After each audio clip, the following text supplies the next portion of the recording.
Hello guys, this is your friend Naruto Audio Fanfics and we are back with a new fanfic. Which is what if Naruto awakened Mokuton, and Tayuya, Mikoto and Anko changed his destiny part 2. And if you enjoy this fanfic then please press the like button and subscribe to my channel for more fanfic like this. And now let's start the fanfic. Naruto groaned as he looked at the woman across the desk from him, her mirthful green eyes meeting his own mix-matched glare with ease. The blonde silently wondered when her eyes started to fill with love when meeting his own, but did nothing to lessen the serious look he was giving her. You know you could have sent this by messenger hawk, you have many at your disposal as Mizukage, Mei-chan. Oh, I just couldn't miss the chance to have you here, Naru-kun. That playfulness in her tone forebode that this was just the beginning of the minx's plans. Besides, it will also allow you to escort me to Konoha for this year's official meeting. I suppose you'll use any free time we have to goad me into as many dates as possible, he sighed, only for her grin to double in size if that was even possible. Don't pretend like you don't love seeing me all dressed up for our excursions out, and I know you love the after even more. The blush lighting his cheeks only encouraged her grin's growth. Besides, isn't it a husband's duty to spoil his lovely wife? We're not married yet, troublesome woman, the blonde deadpanned, making her giggle. Consider it practice for our future then, Naru-kun. Naruto had to admit he couldn't argue any of her points, but that didn't make her any less troublesome as he had put it. I suppose it's fine, and I'll be back in Konoha in time for Ototo's graduation from the academy. She knew this was his own way of submitting to her planning. Oh, and you'll even have a date for the event, she smiled, enjoying the groan that escaped his lips. How is my dear Menma-chan? She asked, finally getting her giggles under control. Naruto raised a brow at the woman, still surprised by how attached she was to his family, not to forget protective. His mix-matched eyes looked to the blue sky behind her. With any luck he's in class as he should be, and not on the receiving end of a beating from Ba-chan for skipping again. He sighed at the mental image, amazed at how his brother managed to survive their fearsome grandmother's rage at every turn. His eyes then found those mirthful green with a smirk spreading across his face. How about we catch up over a bowl or 3 of ramen, my treat? Well, I suppose I can make time in the busy schedule of the Mizukage for our honored guest, my future husband no less. She smiled fondly at him, and in that moment Naruto was reminded why he was so infatuated with this troublesome woman. With the grace of a goddess amongst men, she stood from her chair, sauntered around the desk and to the door with that antagonizing extra sway to her hips. Are you coming, Naru-koi? XXXXX. Uzumaki Namikaze Menma sat as his brother had ordered of him, in his classroom, an annoyed glare focused on the silver-haired teacher's assistant that hated him for no given reason. The man had not once, not twice, but thrice attempted to insult his intelligence, and each time the crimson-haired boy had turned it back on him. Only for the pink-haired girl, Haruno Sakura, next to him to berate him for being rude to a teacher who he should supposedly always respect. His brother sure wouldn't respect the wimp, so why on earth would he ever consider it? Especially when he started it every time. Menma, can you answer the question? Yumino Iruka asked, a kind smile on his face as he looked expectantly to one of his more gifted students. This Chunin was the only person in the academy Menma respected, and the only one who returned it wholeheartedly and was the actual teacher. The Kajbunshin is a jutsu initially created for scouting and spying, allowing the user to form a solid clone that when dispersed transfer all memory back to the original, which also makes it a great tool for training, he answered, his bored tone not lost to the man. But the chakra it takes to summon a single clone has marked it a forbidden jutsu, only learned by Junin or in special cases by those with enough chakra. The crimson-haired boy recited with practiced ease. It was an often asked question of him, considering it was the variant of the jutsu he himself used. Well done, Iruka smiled, casting a hidden glare to his assistant for prior remarks before moving on with the lessons. The class went on as it normally did, following Sakura displaying exactly why she was the most likely to grasp the Kunoichi of the Year title with her vast knowledge. Uchiha Sasuke going unnoticed as he full-on slept on the other side of Menma, the other various clan heirs proving to be just as bored as them. It was really only the civilian populace these types of lessons were geared to. Most clan children having grown up immersed in it for all their lives. But it was also in an attempt to cement it within each student regardless of background. Not only that, but to assess their skills, what they excelled and lacked in, and to affirm they were ready for the life of genin. While also giving them some time to grow up with normal childhoods, unlike in the warring clan era of the past. Now then, Iruka's voice brought everyone's attention to him with ease, aside from the snoozing Uchiha. That will be all for today, and I want you all to be sure you're taking your home training seriously with the genin exams coming at the end of next week. See you tomorrow, children, he smiled, before leaving with his assistant in tow. Menma the Uchiha next to him. Oi, Tem, it's over, wake up. Sasuke only grunted in response, glaring as he noticed the green eyes of their desk mate on him.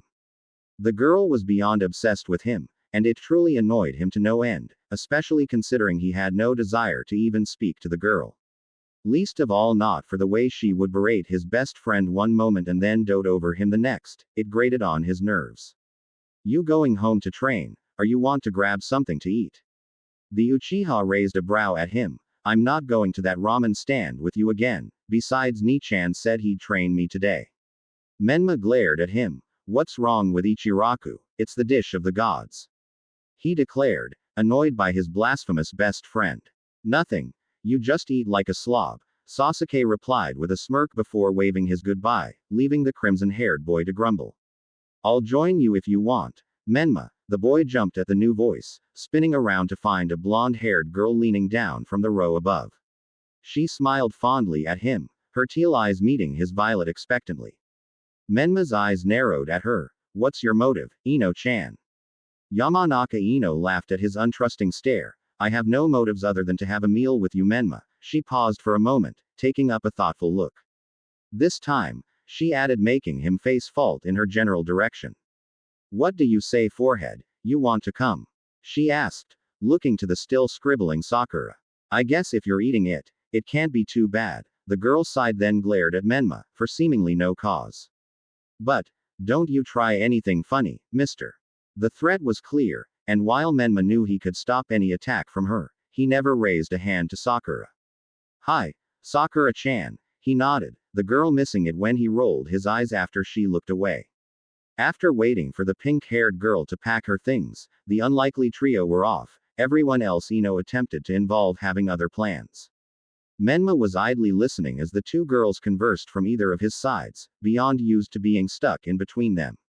Outside of Sasuke, Inuzuka Kiba, Nara Shikamaru and Akamichi Choji, these two were amongst his best friends and he often hung out with them and just them.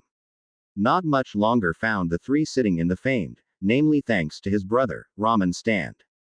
Menma eating his favorite dish with gusto, while the girls on either of his sides ate at a more subdued pace. All three, yes especially Menma, had frequented the stand to a large degree.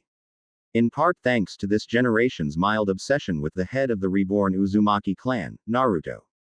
It wasn't rare to find them asking the shinobi for pointers and even just about his career as a shinobi. Honestly, all it did was make Menma strive for the same recognition someday. Though, if he had to be honest with himself, he only wanted one person's recognition at the moment, and that was the pink-haired civilian next to him. The girl seemingly oblivious to his short glances in her direction as they ate, and surely oblivious to his attraction to her. But, on the same token, the crimson-haired boy was painfully unaware of the glances cast his way by the girl to his other side. It had been a dynamic Naruto had amusedly caught onto early on, mainly in part to Mei actually pointing it out to him.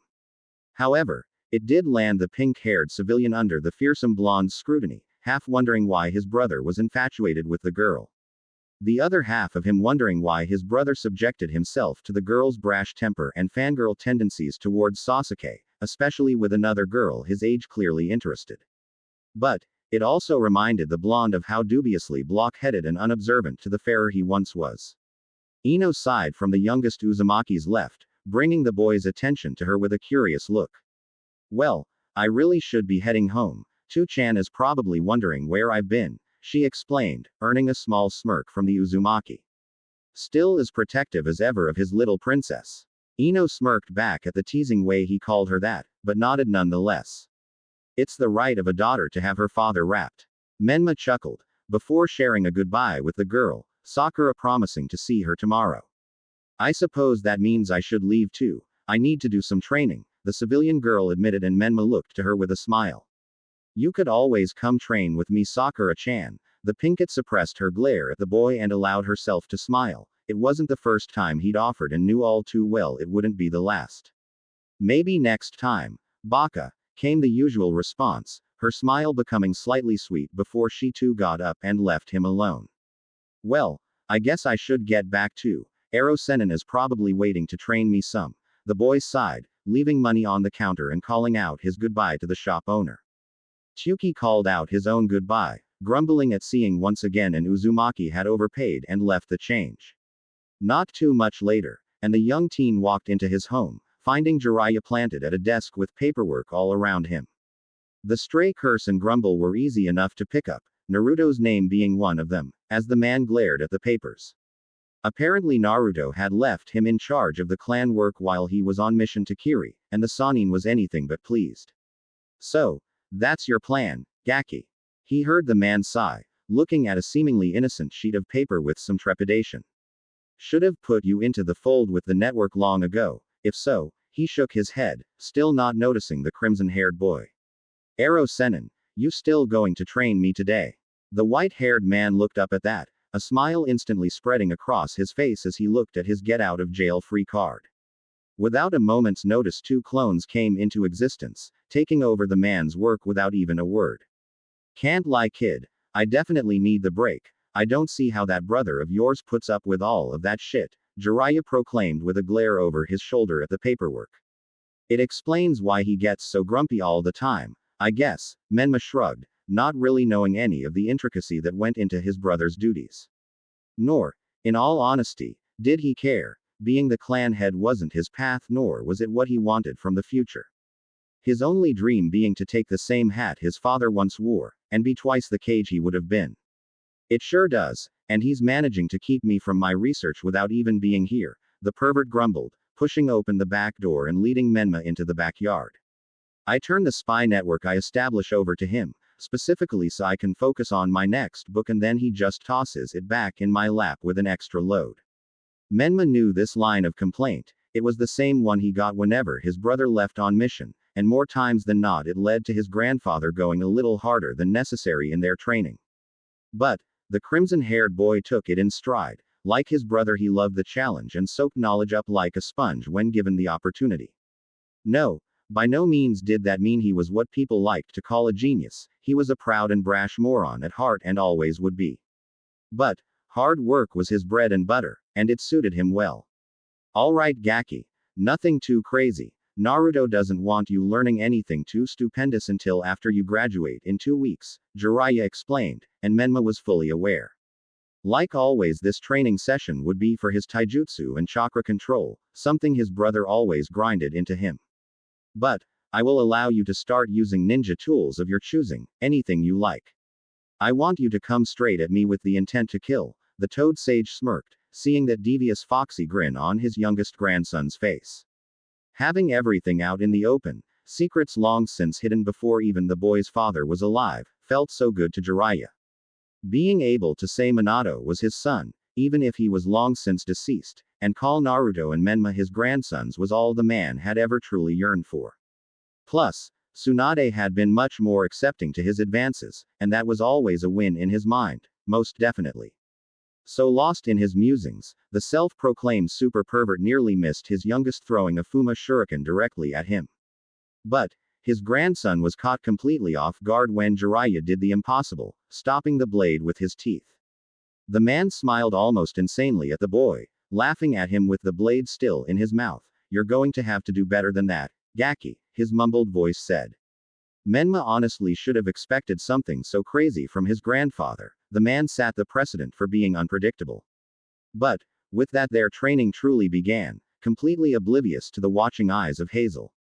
XXXXX. Naruto smiled up at the beige ceiling above him, his bedmates breathing ragged at best as her hot breath tickled the growing stubble on his chin. I really do enjoy having you to myself, Naru-kun, even if one day I'll have to share. The exquisite woman next to him breathed, and he could basically feel her emotion radiating to him. I'm sorry again for that. In all honesty, you're the first woman I've ever yearned for and haven't the first clue about what being with multiple women entails, he admitted with a sigh, the circumstances of his predicament becoming his guilt. Whatever happens, at least I'll always be able to say you were mine first, she smiled, brushing her hand against his chiseled chest. Not a scar was present on him, aside from the one marring his beautiful right eye, and honestly it still amazed her to this day. She herself had several scars across her body, and to be completely fair they made her a bit self-conscious when compared to his nigh-perfect skin. But, Naruto being Naruto, had told her they only accentuated her beauty and was visible proof he'd be marrying a kunoichi and not just a simple woman. May, for all she was worth, loved that about him, the equality he gave her and the respect he had for her. Gingerly, she lifted herself to sit atop his muscular form, a shapely leg on either side of him. She would have been a fool not to notice Naruto's obsession with her long legs, and as if to cement that infatuation, his hands greedily found them and massaged them. Before we get into round 2, maybe you can answer somethings for me.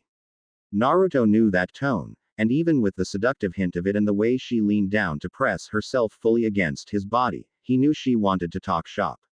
I suppose becoming the spy master in my grandfather's stead does give me the insight you probably desire. She smiled at his response, rewarding him with a loving kiss. What exactly has kept you so busy as of late? Your letters have displayed a sense of exhaustion, she asked, continuing her idle kissing of his cheeks, chin and neck. She knew it was distracting him, but she also was fully aware he loved it, at least judging from what was pressing against her toned stomach. There has been a lot recently actually. Another reason I'm glad your stay in Konoha will be extended this time around, he answered, grunting as he felt her body rub up against his.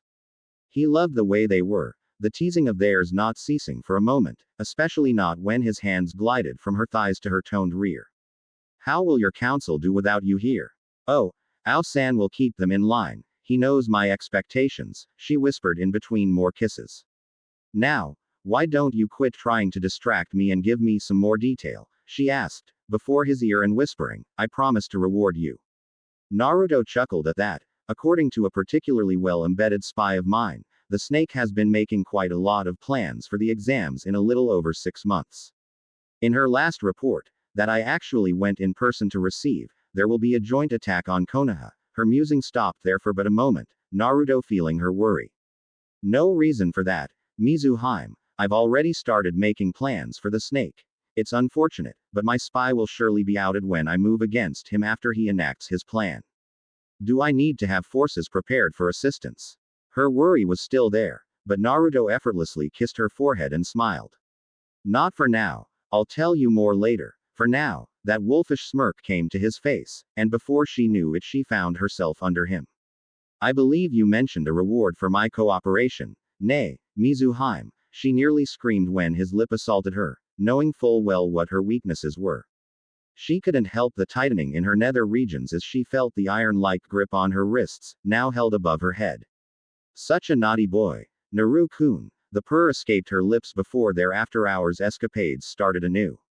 XXXXX. Jiraiya suddenly looked up from the haggard Menma, a confused look on his face. For some reason, I feel a tingling in the perversion that tells me I should be proud of Naruto, he mumbled, looking thoughtful. Menma looked beaten, but managed to give his grandfather a look that belayed how stupid he thought the man was in that moment. How I ended up with such a stupid pervert for a grandfather, I'll never understand, the boy complained, earning an aghast look from the white-haired man. I'm not stupid, the man simply responded, only making Menma look at him as if he found a new lower level of stupidity. Anyway, Tsunade-hime, probably has dinner nearly done, go get cleaned up and let's eat. Aro Gigi, the boy grumbled, doing as he was told. Jiraiya-sama, a new figure asked, the older shinobi looking back to see a masked Anbu bowing before him. Hokage-sama has summoned you, something that cannot wait, the man said before disappearing as quickly as he had appeared.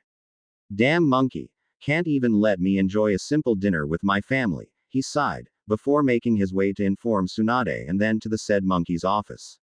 Within 10 minutes, he was already stepping in through the window of the Hokage office, essentially his family's special entrance. What is it that couldn't have waited? The Sandaime regarded his former student, noting his clear annoyance.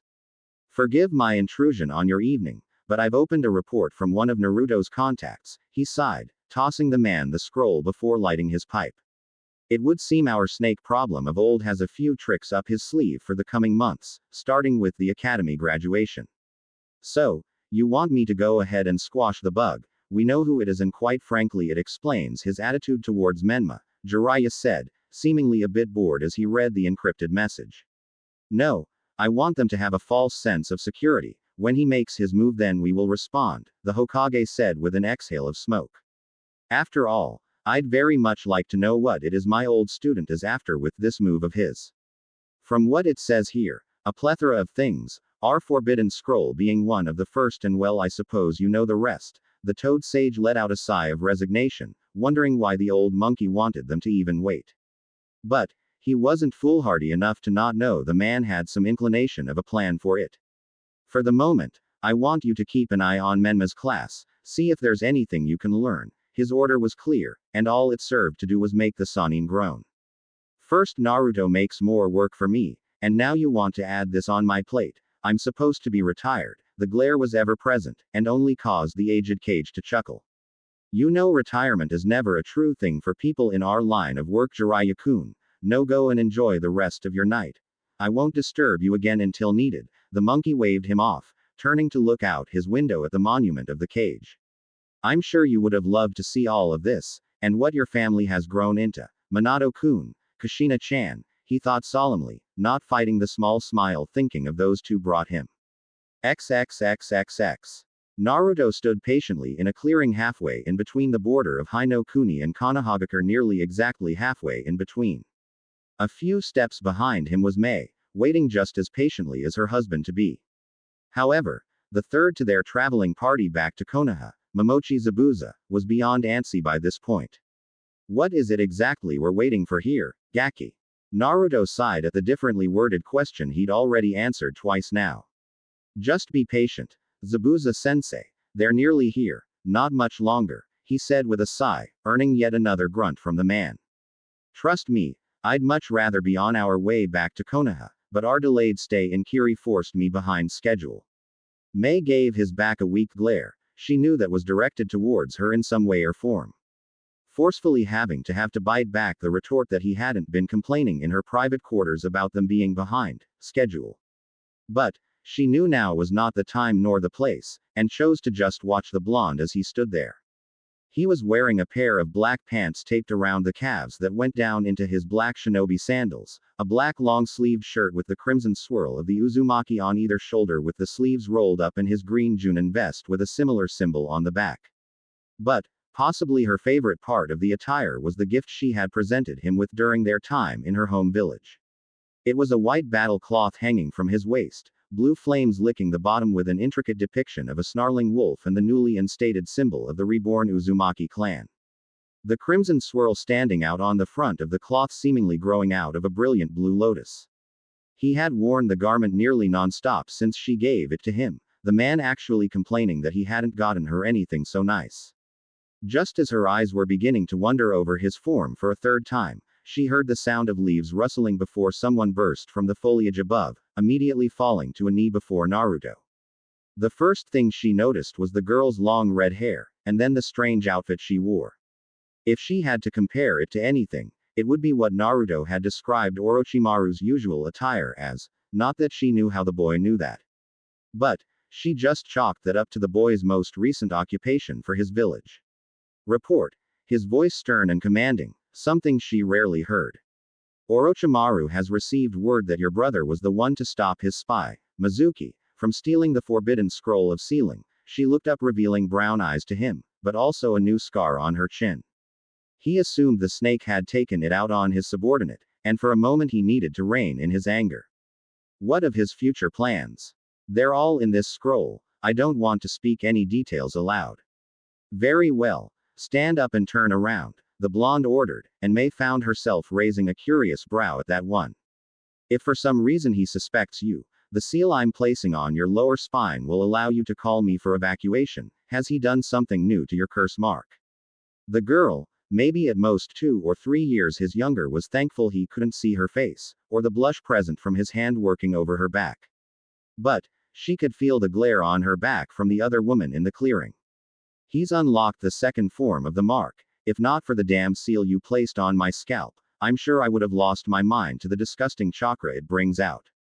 Language, his voice once more stern, only earning a nod from the girl. This will be the last time we meet like this until things start. I don't want him to discover you or any of our other friends. Nay, Tayuya-chan. Hi, Naruto-sama. He could hear the smile in her voice, before patting her on the back and watching as she sped off. So, now we can head out. Naruto groaned at the voice of the swordsman before tiredly nodding with an eye roll. As the group fell into pace, Mei and Naruto drifted behind a bit. You know she's got a thing for you, right? Naruto immediately raised his brow at his future wife. You're kidding, right? How would you figure something like that?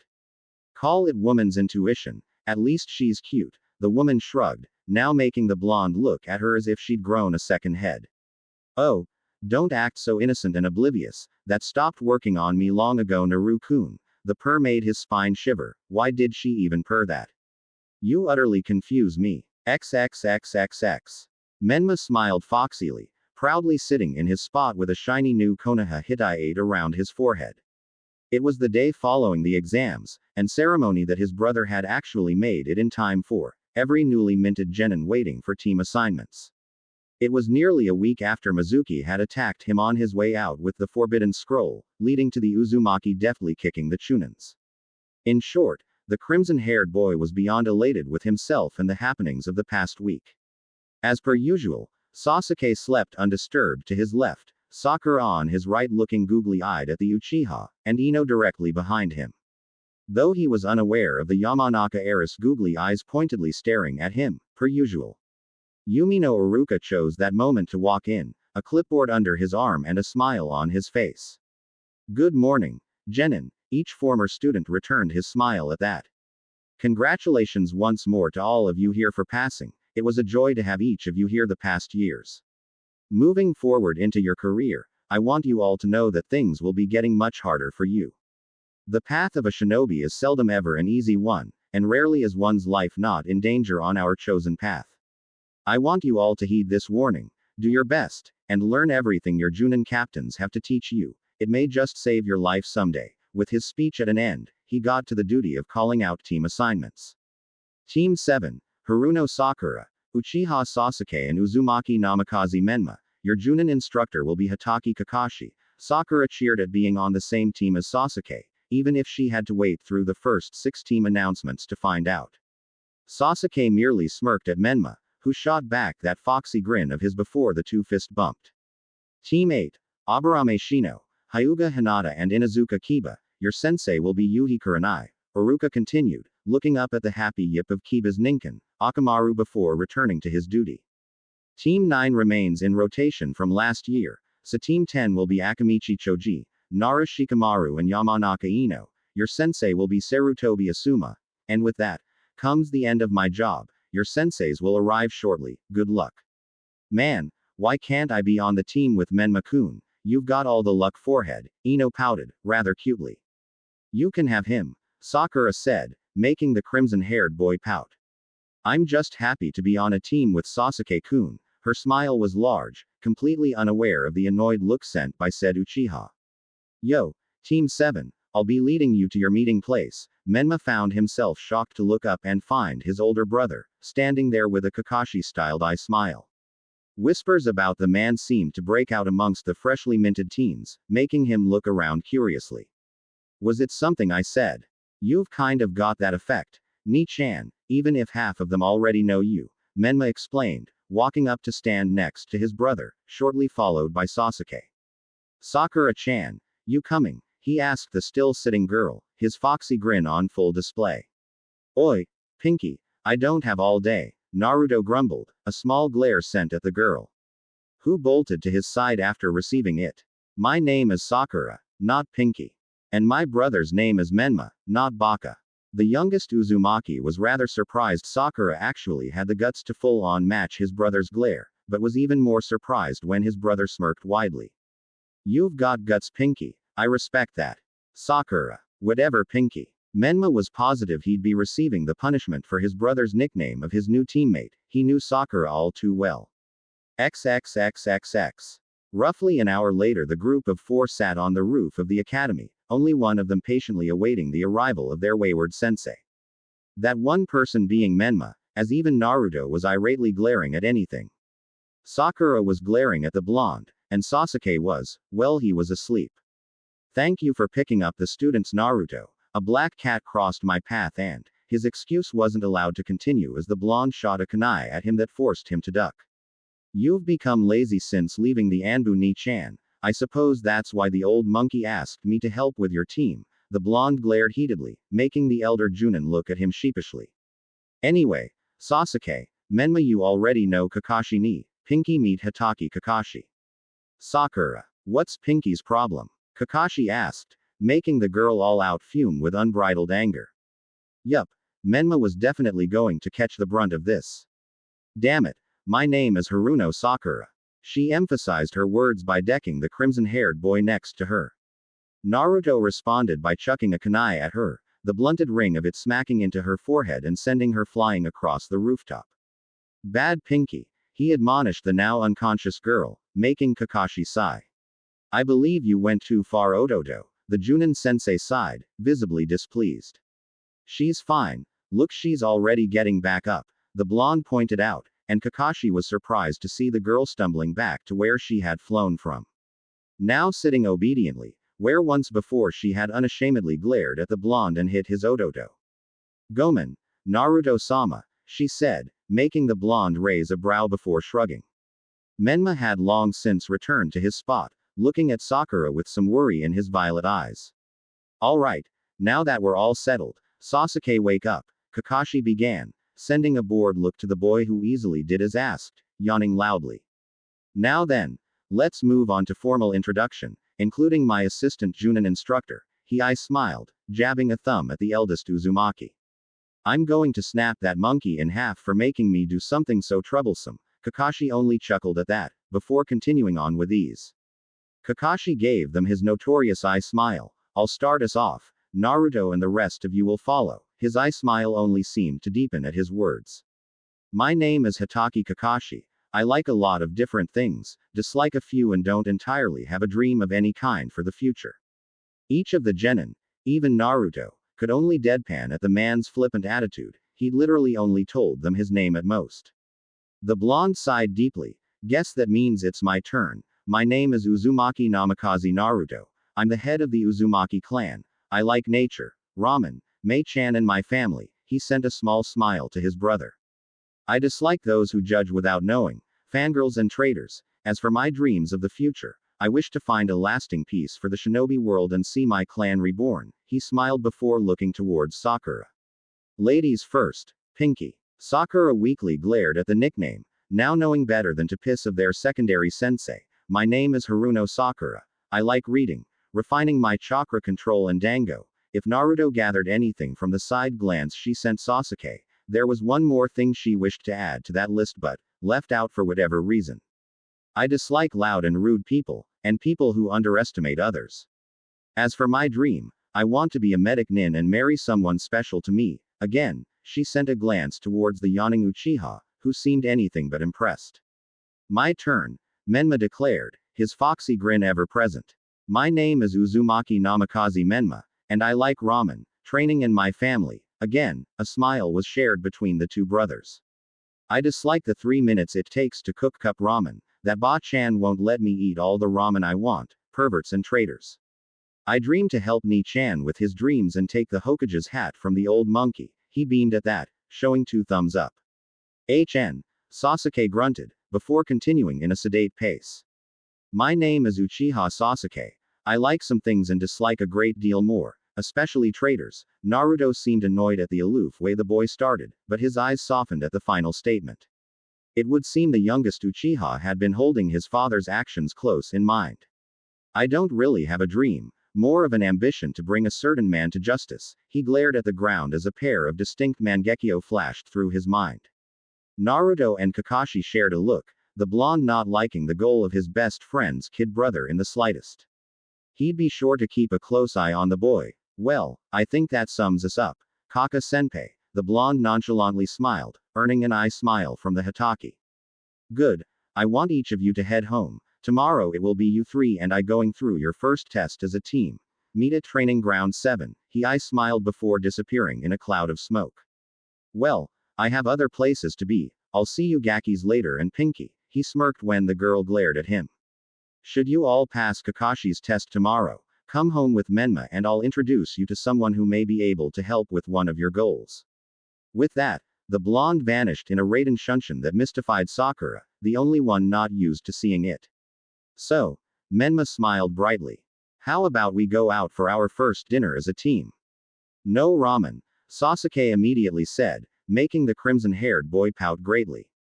Fine, we can go to the Akamichi barbecue, I'll even pay, he smiled, earning a nod from the Uchiha.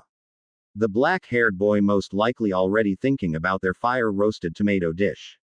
You and Sakura-chan. His smile, for the first time to the Pinkett, was infectious. Sure, I didn't know you actually ate anything other than ramen, she pointed out with a small laugh.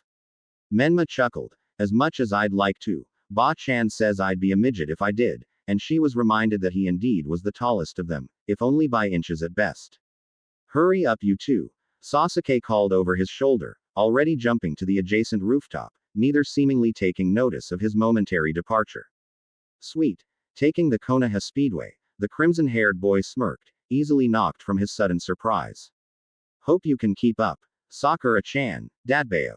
Her green eyes widened as he sped off to catch up. Hey, wait a damn minute, Shanaru.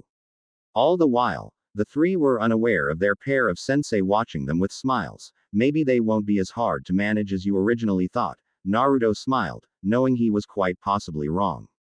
Give them time, their faults will show and we'll correct them, Kakashi smiled, actually smiled. But, they just might pass my test on their first chance. Naruto laughed. All of my team grew up together, and it took us until the second try to pass. They'll be the same, he joked, remembering fondly the times of old behind him. My Genin team was much the same, the silver-haired Junin agreed. Anyway, don't forget to send a Kajbunshin to watch the happenings of the test tomorrow. Nah, I'll be there with Mei-chan, she'll want to see how Otudo does. And considering she won't have any meetings, she won't let me talk her out of it, he laughed, before pushing himself off the ledge he was sitting on. Speaking of Mei-chan, she's been waiting for me long enough, Yane, Kakani, he smiled before disappearing in a Hiraishin. Kakashi only I smiled, laying down on the roof and pulling out his favorite book. It was a quiet enough place for the lazy Junin to sit back and enjoy his book, Ika Ika Tactics, The Wolf and the Water Priestess. He released a perverted giggle. Jiraiya-sama is quite lucky Otudo has yet to read his latest installment, he ideally noted, a certain white-haired super pervert sneezing and alerting the hot spring full of women he was spying on. XXXXX. The blonde reappeared within his room, smiling at the Mizukage curled into the couch reading the scroll he had been given by his contact a few days prior. He was teaching her his coding system. Being his future wife, it would only prove to help them both, especially if she needed to send him something privately. Welcome home, Naruto-kun, she smiled, looking up to him. You're getting better at sensing me, Mei-chan, he chuckled, taking a seat next to her and pulling her to him. How goes your learning? It's not too complex or too simple of a thing to learn, she yawned, nuzzling back into that strange ever-present warmth of his. What did you think of Menma-kun's team? Well, I've left an impression on the girl on his team, Haruno Sakura, he chuckled, the woman raising a brow at him. I threw the blunt end of kunai at her forehead after she hit Menma, seems obsessed with Sasuke, but I think I can work those fangirl tendencies out of her. Imagine when they find out how calculative you are, to purposefully target such a thing, she smirked, knowing full well where his planning was leading. She herself, being the kunoichi she was, hated the idea of fangirl kunoichi being sent out on a team. They were just too immature and distracted for some of the subtleties of being a shinobi, just holding on to their childish ways. But, it also made her wonder if even at the age of 13 if they were still too young to become shinobi. Well, I've also offered that Menma may bring her here should they pass tomorrow to meet Tsunade Ba-chan, hoping she'll be willing to help the girl with her dream. She wishes to be a medic. Yes, and of course, Tsunade would be the best to help her with that dream. But, the decision is up to Tsunade if she helps or not. So, then you intend to focus on Menma's training and Kakashi on Sasuke's, while Tsunade helps Sakura. No, I'll be helping each of them equally. I don't like shirking responsibility, and despite their faults, I do see a lot of potential in their future. Mei finally sighed, relaxing back into his firm muscular chest. You want to go out for some drinks? Naruto shrugged. I mean, if your only intention is to get in my pants, I have plenty to drink here. His laugh when she popped his chest was wolfish. Damn pervert, she grumbled, getting up to put on some comfortable clothes. I was kidding, and it's not like you weren't holding that as your endgame, Mei-chan, he chuckled, standing and removing his flak jacket and waistcloth. He took the time to place them on the display he kept in his room, where his mother's katana now stayed unless he was on mission or summoned it. Mei smiled slightly as she watched him gently fold the cloth, gingerly placing it right under the displayed katana and Junin vest. But, her look became leering when he pulled his shirt over his head, freely displaying those rippling muscles she loved so much. You're gawking. Again, his tease earned a dress thrown his way, igniting a blush on his face. Now it was his turn to gawk, as the dress fell from his face, revealing her bare goddess-like figure to his eyes. Curves in the absolutely most perfect of places, shapely, legs that went on for miles and a firm, cellulite-free rear. You're gawking. Again, she laughed at turning his words against him. Oh, how she loved the way his eyes drank her in like it was the first time every time he saw her like this. She could literally feel the pout directed at her as she pulled a pair of black leggings on, hiding what was most certainly his two favorite parts of her figure. Her thighs and butt. She took the moment, still shirtless, to saunter over to him with that damnable sway to her hips. Later, my wolf, now get dressed, she said, nearly making him break as she pushed her well-endowed chest against him as she kissed his cheek. Damn minx, he grumbled, pulling a plain, orange, long-sleeve shirt over his head. Mei heard him and smiled as she walked to his closet, pulling out a blue long-sleeved shirt that was clearly too big for her, bearing the markings of the Uzumaki Namikaze clan on its back. Naruto smiled at this habit of hers, knowing full well she had several very similar shirts of different colorations in her closet back in Kurigakure. If he was completely honest with himself, he loved that she wore his clothing to be comfy, and Kami did she look gorgeous in them. You ready? She smiled, and Naruto pulled her towards him, crashing his lips to hers. After a moment, Mei pulled back giggling, and, what was that for? You know what for, you damn minx, he smirked, taking her hand in his and leading her out. Ba-chan, we're going out for the night, he called out as they neared the entryway of the home. Don't worry, I won't let him get too drunk, Tsunade Ba-sama. It still felt odd to Mei calling her idol such, but the woman had insisted since the day their marriage was announced to the public. Thank you, Mei-chan. Naruto glared at the call of his grandmother, then turned it to the woman at his side. Only to receive that damnable giggle of hers before she pulled him out of the house with ease. XXXXX. The next morning saw Naruto sitting in a tree, concealed from any watching eyes with a bottle of sake in his hand and a snoozing Mei's head rested on his shoulder. He held his Sharingan eye closed, the eye proving to increase the severity of his headache. His blue eye being focused on the 3 genin he and Kakashi would be responsible for. I see I wasn't the only one with idea of watching our brother's trial, a subdued voice spoke, Naruto just grunting in the man's general vicinity. Long night of drinking, Itachi stated, having seen the blonde like this on more than one occasion. Naruto nodded his head, extending his sake bottle towards the Uchiha clan heir. What Jiraiya and Tsunade had taught him was the polite thing to do. The Uchiha shrugged, actually accepting the sake and taking a short sip. Couldn't have been too long of a night if you're still drinking, he chuckled, earning a smirk from his friend.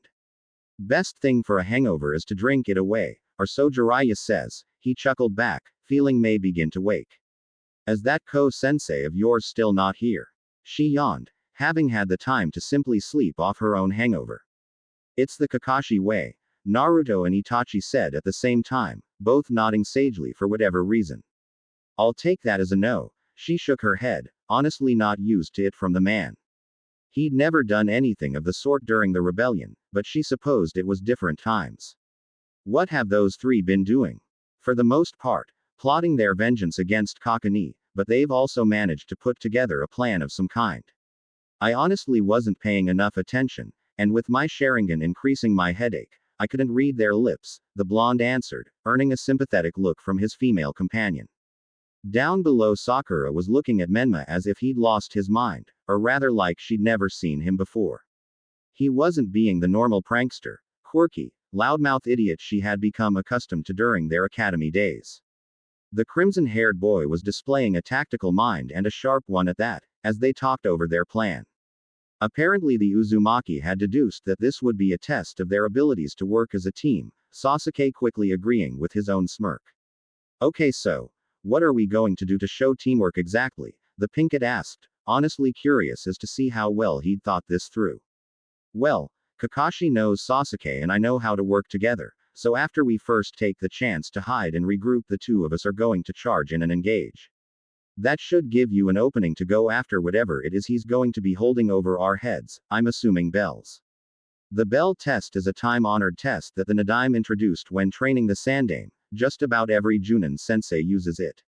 I remember Naruto ni having to do it with Mikoto ba when I was younger. He paused, as it seemed Sakura had a question to ask. How are you so sure he's going to use this test, even if it is tradition? It's Kakashi sensei. He's too lazy to come up with something else, the crimson-haired boy deadpanned, Sasuke nodding in agreement. Sakura had no means to argue that point. It was the first impression the man's attitude quite literally bashed her over the head with. So, what if this plan doesn't work, or if it does? The pink kid was quick to move on to her next question. Well, from what I remember, there's only going to be 2 bells, supposedly for 2 genin to pass and the third to fail. But, that's the trick in it. One of us will have to willingly give up the bell we'd initially be thrown to show we'd fail for our team if necessary. If we don't take the bell, then we still proved we can work as a team and we'll just have to cement it as we continue to go through the test, Menma explained, Sasuke now raising a brow. That's if Kakashi remembers to actually show up, the youngest Uchiha grumbled, earning a sweat drop from his best friend. Touché. XXXXX. Roughly an hour and a half later, the Genin's trial had now been going on for 30 minutes, the three standing shoulder to shoulder as they panted from exhaustion.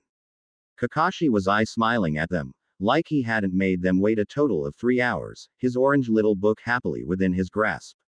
He was honestly surprised to see them working together like this.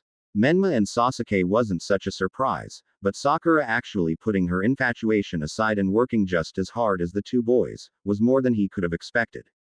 Maybe he should have actually bet Naruto, these three were definitely passing so far. But, he still wanted to see if they could actually manage to get the bells from him, which meant no more games. With that thought, he clapped his book shut, returning it back to his kunai pouch and began reaching to lift his headband. Menma and Sasuke were the first to move, both knowing full well what that article of clothing hid. Sasuke was the first to make it to the Junin, sending a high axe kick to his head. Menma came shortly behind him, sending his own kick to the man's thigh in an attempt to buckle his knee. But, the seasoned Junin was quick to block both strikes and pull up his headband regardless, displaying that Sharingan he was famed for owning. No more games, Genin, it's time for make or break. Menma quickly jumped forward, continuing his attempts to hit his older brother figure turned sensei. But, the Junin was now moving faster, easily countering the blonde as if it was nothing. However, Kakashi missed Sasuke flipping away and making hand signs, but not the smirk on the crimson-haired boy's face. Kaden. Gukyaku no Jutsu.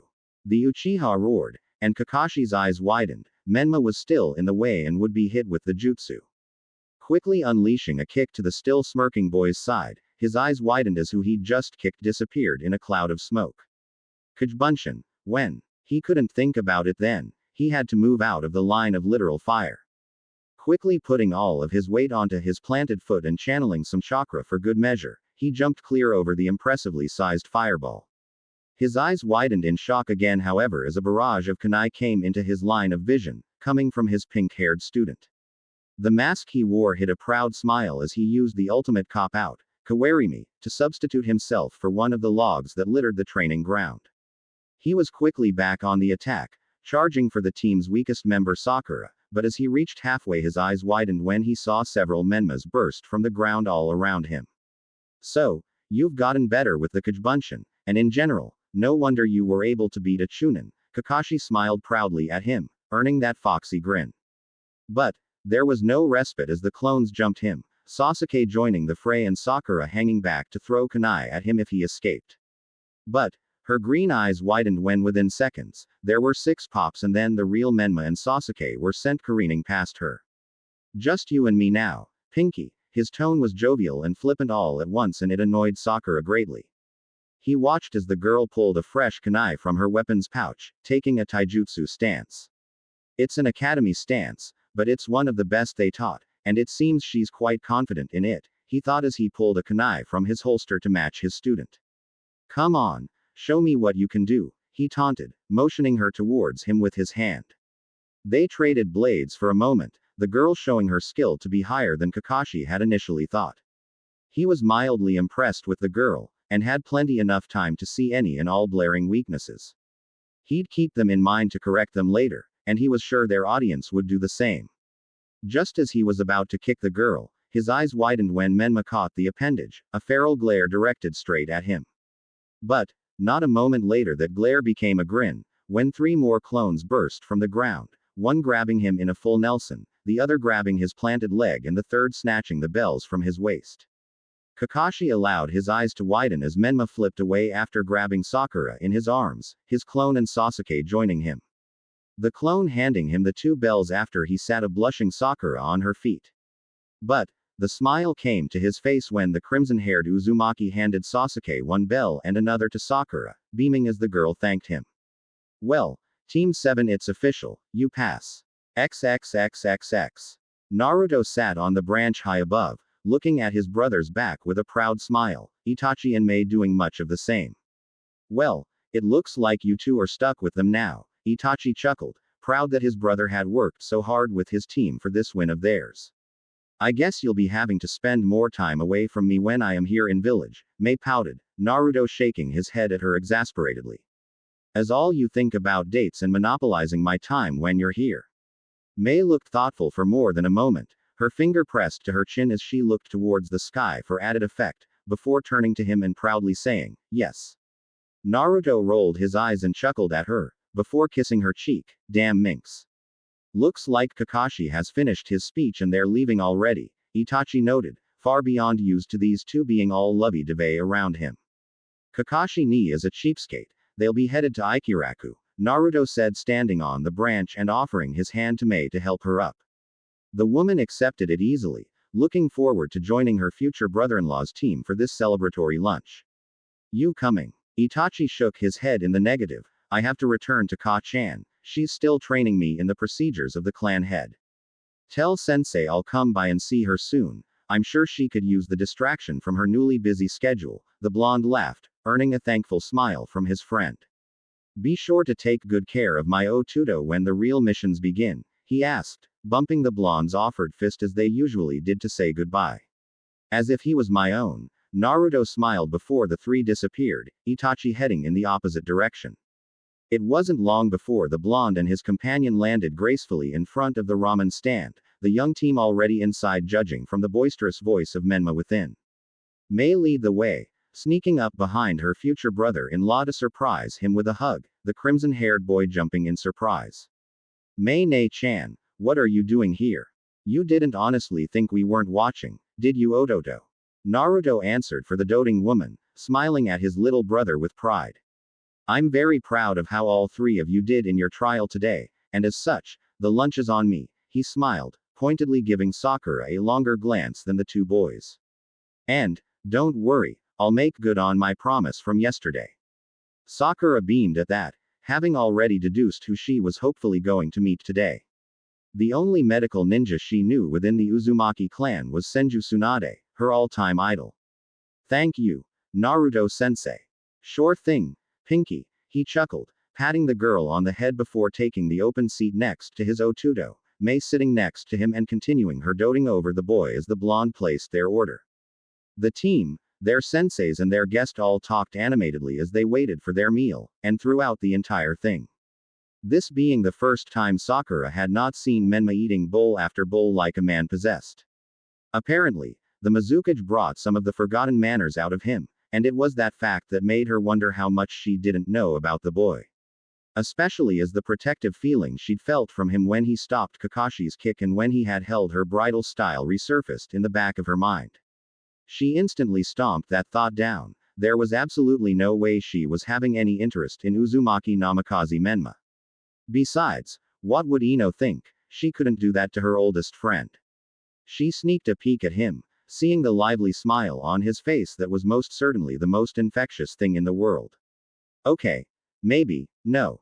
She wanted to pull her hair out at just the idea, let alone the internal battle these emotions brought up.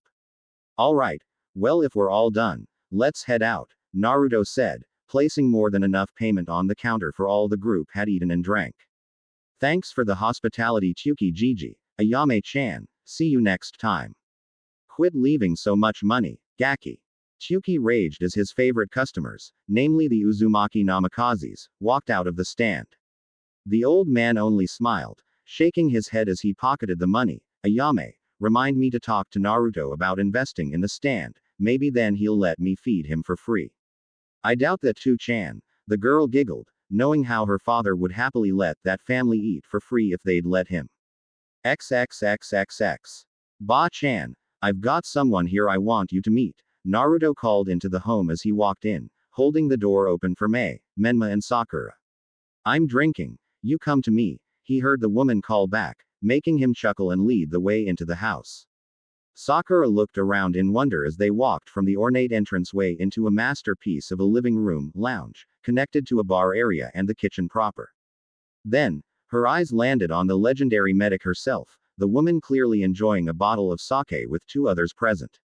I want you to meet one of my students and Menma's teammate, Haruno Sakura. She's got interest in becoming a medical ninja. He smiled, seeing her sitting in the lounge with a saucer of sake, a napping Jiraiya with his head on her lap and Shizune smiling at the group from a chair. So, I guess you want to guilt-trip me into training her then, nay, Gaki? She asked with a raised brow, watching as Mei and he sat on the couch adjacent from her and Jiraiya. No, I won't guilt-trip you, but I'll ask you to consider it. I think you'd be impressed with her control, he smiled, waving for Sakura to find a seat as Menma did the same. She doesn't have much of a reserve, but she's got enough to work with, and how I'm going to train their team, it won't be that way for long. Tsunade looked the girl over, noticing the nervousness radiating off her in droves, but she still tried to throw up a brave front, and that made the woman smile.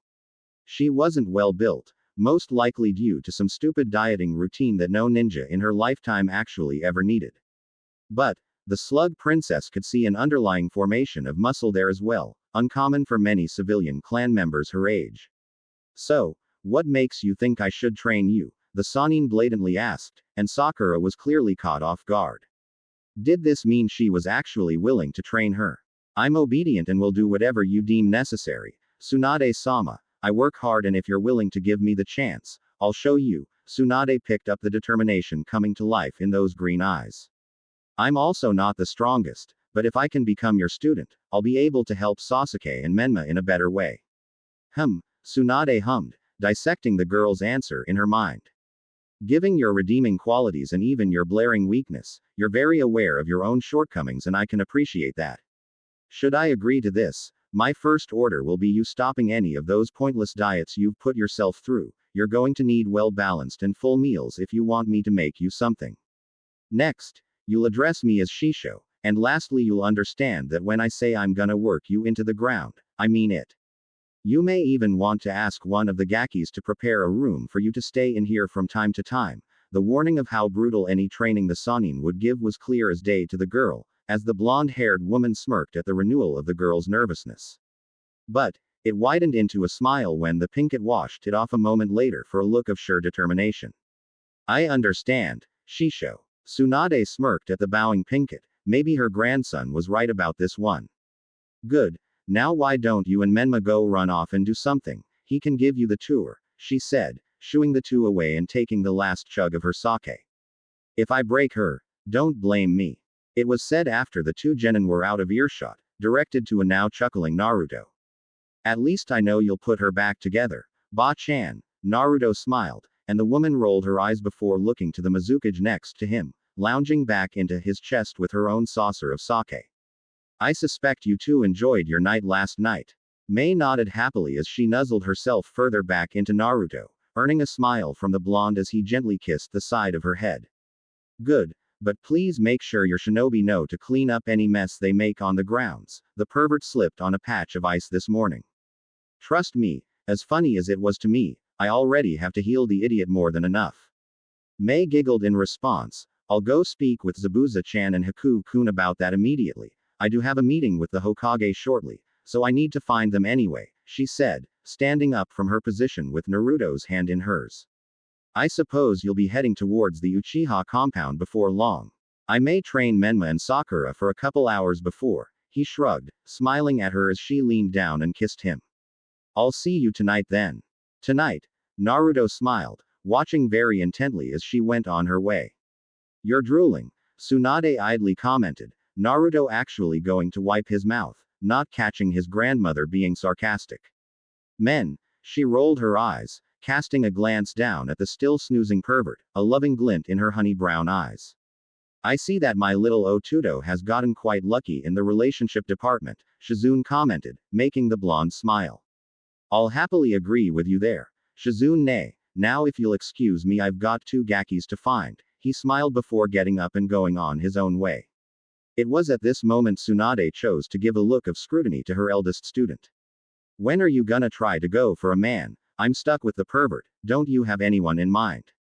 Shizune blushed brightly, waving her hands defensively. Tsunade-sama, don't worry, I have someone in mind, she assured, only garnering a skeptical look from the legendary medic. If you say so. XXXXX. It's been some time since I've seen you drink, sensei, the blonde smiled, appearing on the back porch of the Uchiha clan's main house.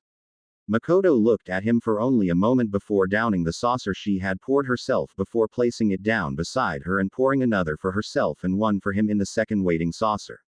Well, it's been some time since you've come and seen me. This has become somewhat of a ritual of mine after dealing with a day's work, she calmly admitted, Naruto catching the wafting smell of alcohol on her breath thanks to his enhanced senses, a sign she'd been at it for a while.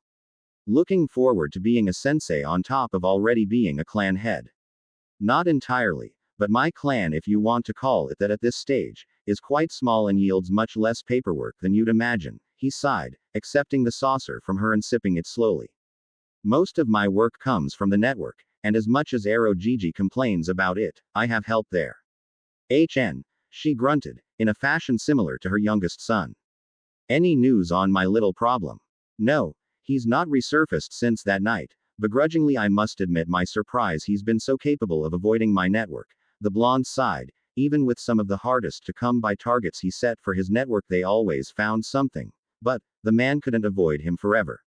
But, I suppose it has more to do with that masked bastard than his own skill. Do you think it's possible my husband is the reason that man was able to stage the attack way back then?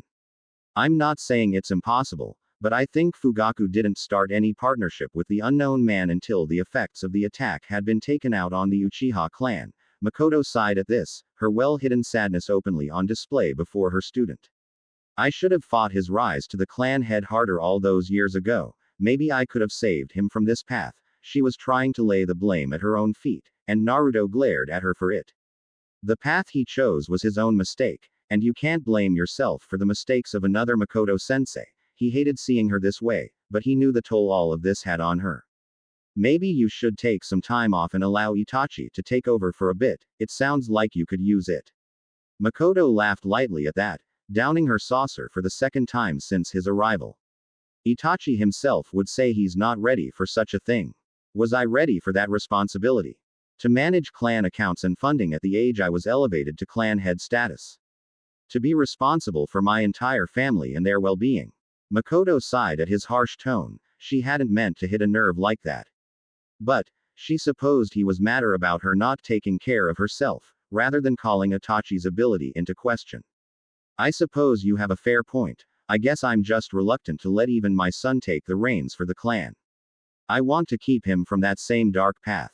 Naruto scoffed at that, downing his own sake. Itachi would never betray the village, even if forced to make it look that way by some insane plot. He'd still always hold this place first in his heart.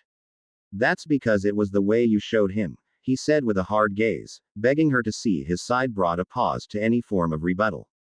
If he ever did, it wouldn't be any fault of your own either, but I'd still make him regret that decision. The exact way I'll make Fugaku regret it with my own hands. His Mangekyo flared with his anger, causing a small smile to come to the woman's face. You're so much like her it's uncanny. This admission of hers caused the blonde to pause, knowing exactly who she meant. There was only one person he missed so dearly that she would bring up in such a veiled way to disguise her own hurt. To think you had wondered at some point if they'd be proud of who you are, the morals you uphold and the way you respond to the darkness of our world. Her smile became fond as she reflected on memories long buried. I still have my doubts. I've done many things that I know go against their way. He sounded somber at that, but now it was Mikoto's turn to scoff at him. Still an idiot deep down, my cute little genin. Naruto glared at her, in her mind cutely, for the use of an old nickname. But, it would seem the change of topic had gotten her from her momentary self-questioning and doubt. She took the moment to scoot closer to him, moving the sake bottle to her other side, and rested her head against his broad shoulder. Naruto felt his face heat at this, the woman having done things like this often in the past. You're a strong man, Naruto-kun, and I must admit I find myself jealous of the luck of the Godime Mizukage. Sensei. Naruto's blush deepened at her admission, watching as she poured them each another saucer all without moving from his side. Let a hurt woman have her musings, Naruto-kun, she smiled, seemingly to lean further into his natural warmth. The blonde sighed at that, not even able to fathom what exactly was happening at the moment, partly wondering if it was just the sake talking. Or, if Jiraiya's old wise tale of people speak their true heart when they were drunk had any weight to it.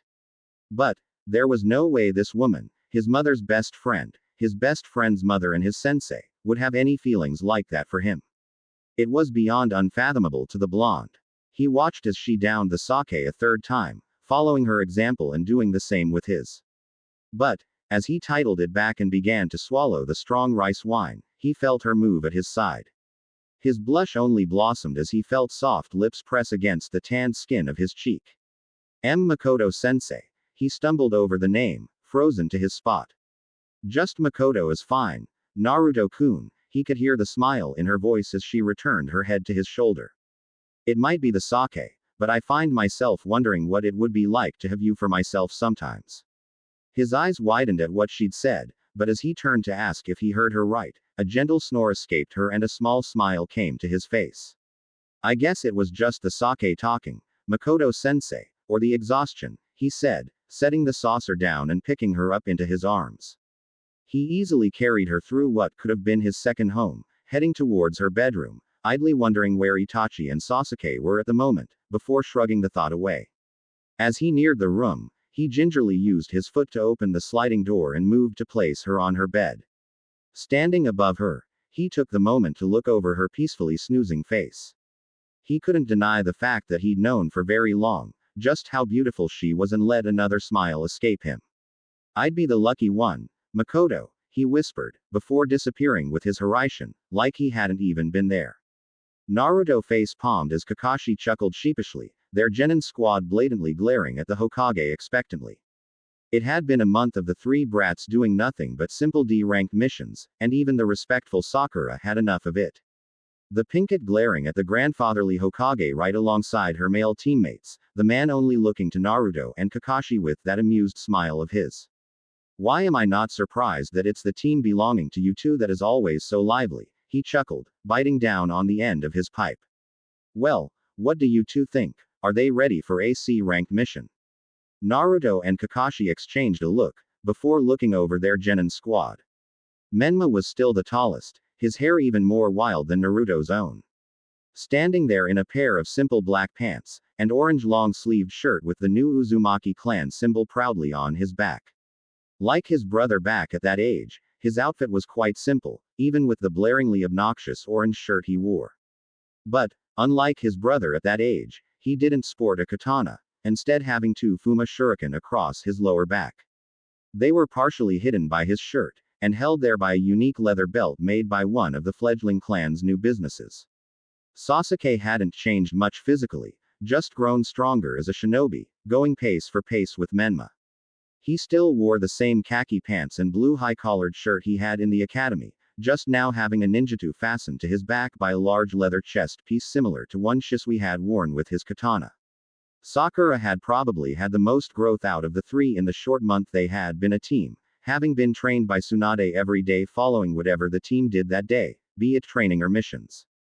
Most times the girl wouldn't stop until the sun was going down, it being customary for Tsunade to begin drinking around that time.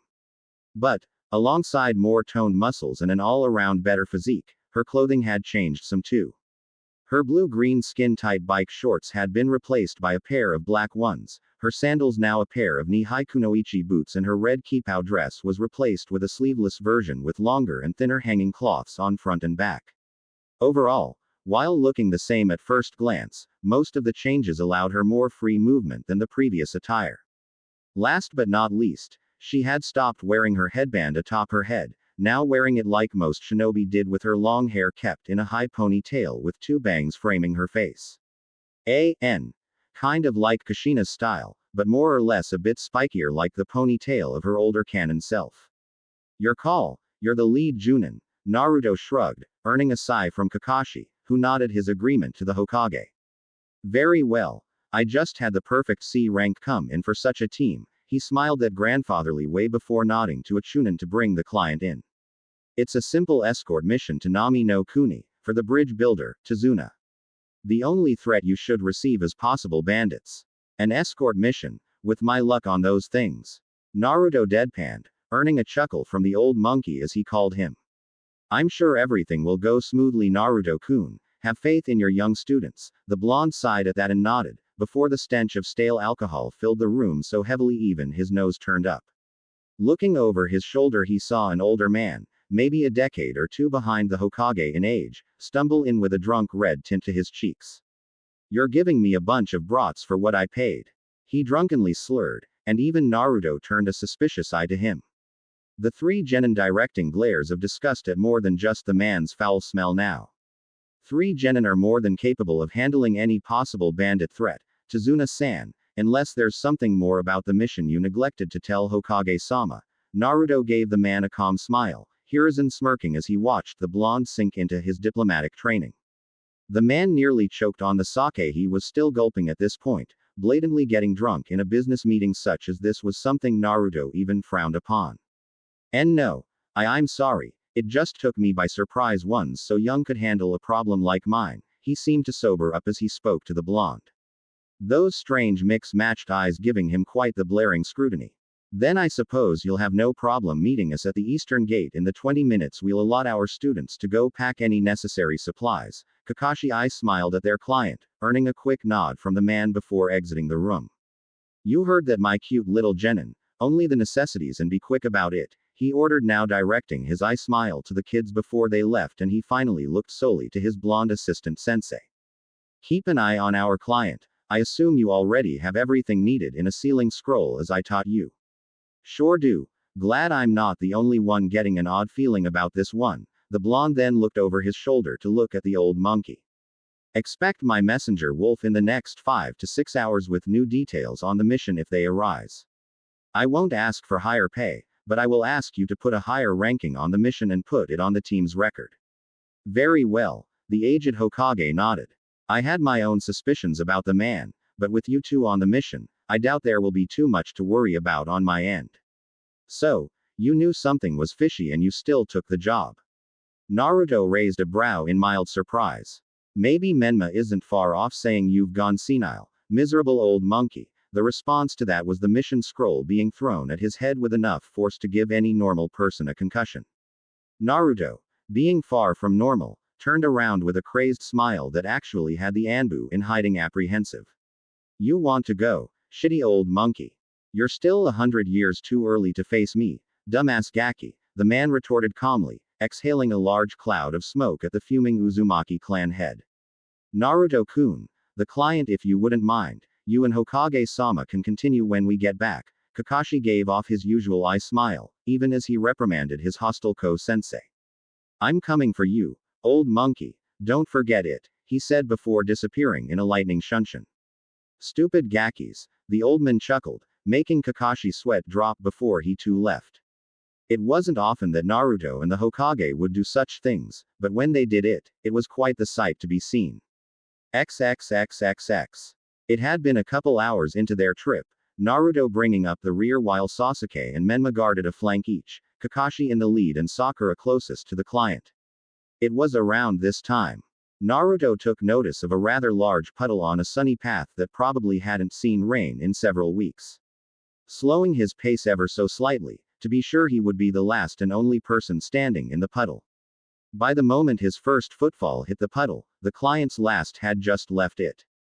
A smirk came to his face before lightning surrounded his second foot and the blonde slammed it into the puddle, immediately charging electrifying currents throughout the water. The result was two blood-curdling screams, and his team looking back at him with surprise, well aside from Kakashi. The puddle instantly dissipated, revealing two bodies face down and unconscious in it, the blonde instantly moving to slam his foot on one of their backs. Menma was quick to follow as he saw the second struggling to move, drawing both his Fuma shuriken before holding one like a sword to the man's neck. The man wearing a kiri headband with a slash through it only glared at the crimson-haired Uzumaki Namikaze, his body still too charged with lightning to do anything. Well then, it would appear we've been targeted by missing nin. Certainly something that was an occurrence the Hokage should have been informed possible, the blonde said calmly, stomping his foot on the man's back. Care to explain yourself, Tazuna-san, before I extract any incriminating information from these two idiots? All right, I'm sorry. The drunk immediately held his hands up at the unusually calm shinobi. The truth that I didn't tell your Hokage is that my country, being no more than a cluster of islands at this stage, has been taken over by the overlord known as Gato. He harasses and demoralizes every citizen, his hordes of gangsters and thugs terrorizing any stupid or brave enough to speak out. His 5 missing nin, like those 2, are his executioners who kill any brave enough to try and go against him. The bridge I'm building is my way of going against him, and will cripple the shipping monopoly he has over our land. The blonde released a heavy sigh as the civilian man finished. You're lucky I'm of the forgiving nature, otherwise I'd be turning my team around and leaving you to your fate. Naruto allowed himself to glare at the man that could have endangered all of them. But, that's not the way of the will of fire, and we'll continue this mission. However, I hope you understand you won't be getting this free of charge. Where is your daimyo in all of this? Assassinated, by Kurosaki Raiga, Gato's right-hand man, Tazuna said sadly, missing the flicker of anger that flashed through the blonde's dangerous eyes. So, I've finally found out where that worthless prick has been hiding all these years. A wolfish smirk that terrified Tazuna came to his face, his brother only looking on with worry. That will lessen the debt you will owe to me specifically, lucky enough for you. But, once Gato and his men are routed, the next daimyo named will be entering into a trade agreement with Konohagakure to make up for your folly. We will also provide protection, and set up an allied outpost in your land free of any native shinobi, to prevent any future occurrences like this. I can't possibly agree to all of this. I'm no daimyo, Tazuna exasperatedly explained, only for the blonde to smirk, making several hand seals before slamming his hand on the man's back. Kuchio's no justu, he said with a shout before 2 small wolves appeared in a puff of smoke. Naruto quickly kicked the man beneath his foot towards a tree, slamming his hands together when the man connected with it. Mokuton, Yuaku no Ne, would release, ensnaring roots. The thrown missing nin was immediately wrapped within roots, holding him in place. Mokuton, blonde hair, why you're the SS Senso no Okami, the other brother stuttered, making the blonde smirk at the fear it brought the conscious brother. No wonder our surprise tactic didn't work. You wouldn't have tricked a Chunin with that pathetic attempt. I'm surprised the slaughter cage ever even promoted you worthless brothers to the rank. Naruto shook his head before pulling 2 scrolls, writing something in each and then sending the wolves in different direction at blinding speeds. You'll leave the politics of the matter to me, Tazuna-san. Your only focus will be first getting us into Nami no Kuni under the darkness of night and finishing that bridge. Naruto-sensei, where did you send the other wolf? Sakura asked, earning a smile from the young man. To the Godime Mizukage, informing her I'll be collecting the bounty of 2, hopefully 3 of her missing nin, he said with a smile, before patting her on the head. And, don't worry, I'll be nice enough to split the profit with you Gakis. Naruto then smirked as he walked to the missing nin held by his Mokuton, who was beginning to wake up. Now, You and I are gonna play a little game, Demon-chan, but, his hand immediately stretched out grabbing the man by his head roughly. I don't want to scare the children just yet, so what would you say to a more private setting? He smiled, before his eyes opened, revealing the frightening crimson shade of his Mangekyo. Tsukuyomi, he whispered, and it wasn't even a second before the man fell limp. You're getting better with that eye, Naruto-kun, Kakashi admitted. What did he do, sensei? Sakura asked, but it was their Uchiha member who answered. Tsukuyomi is one of the hidden jutsu of my clan, only able to be used by a very rare few who unlock something called the Mangekyo Sharingan. It casts a genjutsu so strong on the target, that it creates a full genjutsu world where days pass when in reality it only lasted seconds. Itachi ni can use it too. He just feels a lot more stress from it because of the taxing nature of the basic Mangekyo, Sasuke explained, a little known fact of his clan, but by no means a true secret. It also helped that he'd recently became more accepting of the pink-haired girl as she focused more and more on her training, mainly because she didn't bug him nearly as much. I just don't entirely understand how Naruto-sensei uses it like a natural-born Uchiha, or that he has more control with it than Nisama. Well, that's a two-part answer for later. Kakashi I smiled before looking to Naruto, seeing the angry expression on his face as he ended both men with a single flick of his kunai. Slashing the neck of the one in front of him and then throwing the blade to slash the other's neck without even looking. The chakra his body was exuding was ominous, promising pain, and it worried both the silver-haired Junin and Menma. What is it, Ni-chan? Menma asked, still wondering how his brother had even done that without looking. Everything is fine, Ototo, Naruto said, reining his raging chakra back. I want you to take up Kakashi's position, Sakura take his and Sasuke stay at your own, Kakashi and I need to talk for a moment. The way he said it made his surrogate brother worry that something else had been found out in his quick genjutsu-induced interrogation, and Naruto's eyes belayed no less to him. Hi, sensei, the genin got to it as he asked, Kakashi and himself trailing behind the group, but, not too far behind. What is it? Do you remember the report I shared with you not too long ago, the one about the missing nin of ours who stole Nadime-sama's sword and defected to a Megakure? How you have eyes in that locked-down country, I'll never understand. Answer the question, Kakashi. His voice didn't raise, but Kakashi knew this was no time to be getting off track with the blonde.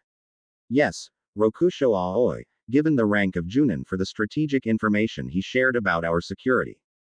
He's been sent here. The controlling organization of a Megakure has a vested interest here, he revealed, earning a confused look from the man. Trust me, it's not good. We're talking possible S-ranked missing nin intervention on top of Raiga and Aoi. You're telling me that's what a Megakure has been up to all these years, recruiting S-ranked missing nin? The blonde nodded gravely. I only know of 4 confirmed, and none of them are good. His eyes hardened as he looked worriedly to his brother's back, then to the other of their students. If I'm not just making bad connections here, you need to be ready to evacuate those 3 at first sign of those people. Best case scenario, we finish this before any of them catch wind of it, hopefully not even a blip on their radar. How did you learn this? Ero Senin says I was born for this line of work, they wouldn't know it was my contact there even if I blatantly told them. How? Shisui's gift was bigger for my cause than even he might have realized, he smiled tapping just below his still active Sharingan. Let's get back in the original formation, I've got a bad feeling starting to arise. XXXXX. Naruto glared at the new appearance, his brother having been forced to tackle the client out of the way of a crackling bolt of lightning aimed directly at the man's head. How his brother was the first to notice or react, was beyond him, but his brother had been full of surprises since he learned to walk. An insane laughter filled the air, one Naruto remembered far too well to ever forget or misplace. Fortune has smiled upon me once more, the one I wanted to give a funeral to the most has finally appeared before me. The blonde growled as he heard the voice of Kurosaki Raiga reverberate through the rolling in mist. I'm glad you knew I've been hunting for you, bastard. You won't be slipping away this time either, Naruto responded, earning looks of worry from his traveling party. This is my fight, and you 4 will stay out of it, especially you Kakashi, Naruto ordered, as it seemed a floodgate opened and his chakra became palpable. What a neat trick. You're far stronger than the last time we met, Gaki. I'm interested to see how much stronger, Raiga laughed that insane laughter once more. I was strong enough to kill you the last time we met, bastard. This time I'm going to slaughter your sociopathic. I can hear your funeral bells ringing already, Senso no Okami. Give me the dance I desire. With that, a bolt of lightning appeared within Naruto's hand to reveal his mother's prized katana, and a second later he was staving off the animalistic charge of the Kiba blade wielder. The genin were starstruck to see the way Naruto was moving, the way his opponent was seemingly matching him in kenjutsu ability. This was the first time they would see what it was like for high-level ninja to face off. Naruto was quick to parry a swipe with his mother's sword, quickly plunging his blade towards the man's chest, only for it to be blocked by the second Kiba blade. Naruto gritted his teeth as a second, much shorter blade appeared in his other hand, called forth from the ceiling array on his arm. It proved to put the former member of the legendary Swordsman of the Mist on the back foot, as the blonde's full style came to fruition. It was something Kakashi hadn't seen him do in all the time they had worked together, not once. But, then the copycat ninja saw glimpses of similar flips and strikes that had previously looked incomplete come into play. Much more on display with a second blade, as if the blonde's style was always meant for two blades and not a single. The blonde, finally gaining the higher ground, planted a kick on the swordsman's chest, sending him flying back with his chakra-enhanced strength. But, Naruto wasn't done there, as he held a ram seal with the hand holding his shorter blade. Kurigakure no Jutsu. With that call, the mist seemed to thicken with the combined jutsu of both men, efficiently making it where no one could see a few feet before them. The secret to the fighting in the mist is learning to see without your eyes, and thanks to you I have quite the experience in that. Now it was the Konoha nin's voice that reverberated throughout the mist, and if any could see him they'd find his eyes actually completely shut, his sensory ability alight. I'll do far worse than take your eye this time, Raiga laughed, even as he coughed up some blood from that kick. Enough talk. I figured you to be more for action than words, Gaki. The small group of genin could hear blades clash against one another back and forth, from the sound of it, neither side letting up. But, it would seem Raiga had enough of the back foot as an eruption of lightning filled the mist, far less controlled than Naruto's own third affinity. But, then that seemingly uncontrolled chakra tamed itself, forming a protective armor around the crazed man. Reigeki no Yoroi. A.N. No, this is not the Reikage's version, this is Raiga's, look it up, it happened. Naruto gritted his teeth at the jutsu, it would make the fight harder, but far from impossible. Senin Moto, he whispered, feeling the natural chakra of the land surge into his being and the signs of his form stretch down his face. He then lifted his foot and stomped it. Senpo. Mokuton. Taju Yuaku no Ne. Those same roots from before exploded from the ground, this time in numbers by the hundreds aimed towards Raiga, and the blonde just kept sending them, quiet dangerously within the mist thanks to his sensing prowess. Raiga, however, only let loose more of that deranged laughter as he swung through root after root with his lightning-charged blade. Even his senjutsu-empowered roots wouldn't be enough to stop the man. Mokubunshin, he entered, two clones of himself forming from the ground at his feet even as he continued to control his original jutsu. Both clones charged into the mist, darting for the man that lit it up like a beacon in the night, knowing full well what their only goal was. Raiga, however, was unperturbed, swiping through the first, turning it into a husk of wood as the other flipped over him, blocking every strike with its replica blades. The crazed man only continued to laugh, enjoying this more than any fight he'd had in recent years. But, his laughter ceased for a moment as his senses warned him of the impending danger. He quickly ducked as Naruto's blade came flying through the mist, thrown like a kunai, or rather a spear. His eyes widened, however, when he noticed within the clone's hand a familiar swirling ball of chakra, twice the size of his head. In nothing but a moment, he sidestepped it, finding it easy thanks to the advanced speed his armor gave him.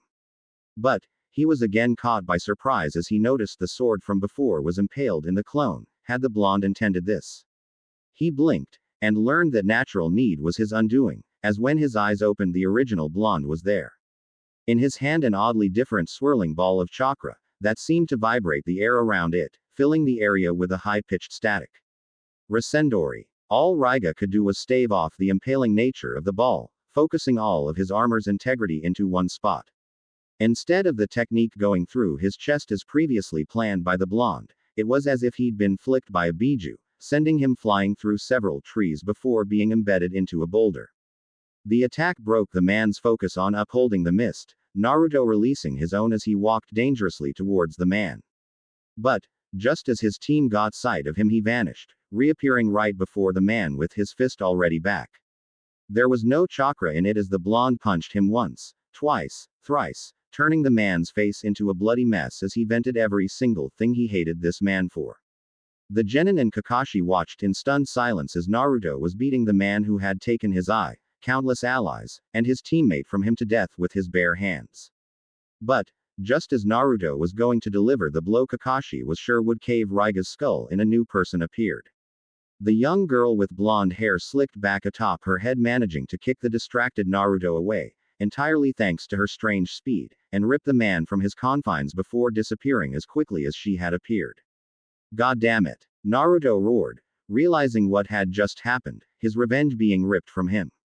Naruto, that's enough, Kakashi said, but his tone was careful, and rightfully so as Naruto turned his hateful glare on his older brother. But, as he looked at the man, and the fearful look on each genin's face, he stopped, releasing all of the emotions he had within him with a shaky breath. He'd still find that bastard Raiga and be the end of him. There was no sense in throwing a tantrum and freaking out his team. Hell, he couldn't even go after the brat who had taken him away with his sensory ability. He couldn't let himself go off without his team. Besides, unless that girl was either very quick or a medic, he'd bleed out for sure. The blonde just found himself wishing he had gotten a look at her, or a feel for her chakra. I'm sorry, the blonde breathed again, and they seemed to calm at that, Kakashi walking up to the boy and clapping his shoulder. He took a dear friend from you. I understand, just not best to scare the client and our cute little genin. Kakashi eyes smiled, then looked calculative. Can you still sense them? Naruto closed his mind for a moment, focusing on the signatures he could feel, before shaking his head. I could barely sense Raiga's chakra after I began beating his face in, but I never got a feel for hers and can't detect any foreign signatures even in my range. That means she's moving faster than a high Chunin level of speed, at least near mid-Junin to get out of your range that quickly. Which means she just might be able to get that miserable bastard to healing in time after all. Naruto punched his hand into the stone Raiga had been imprinted within.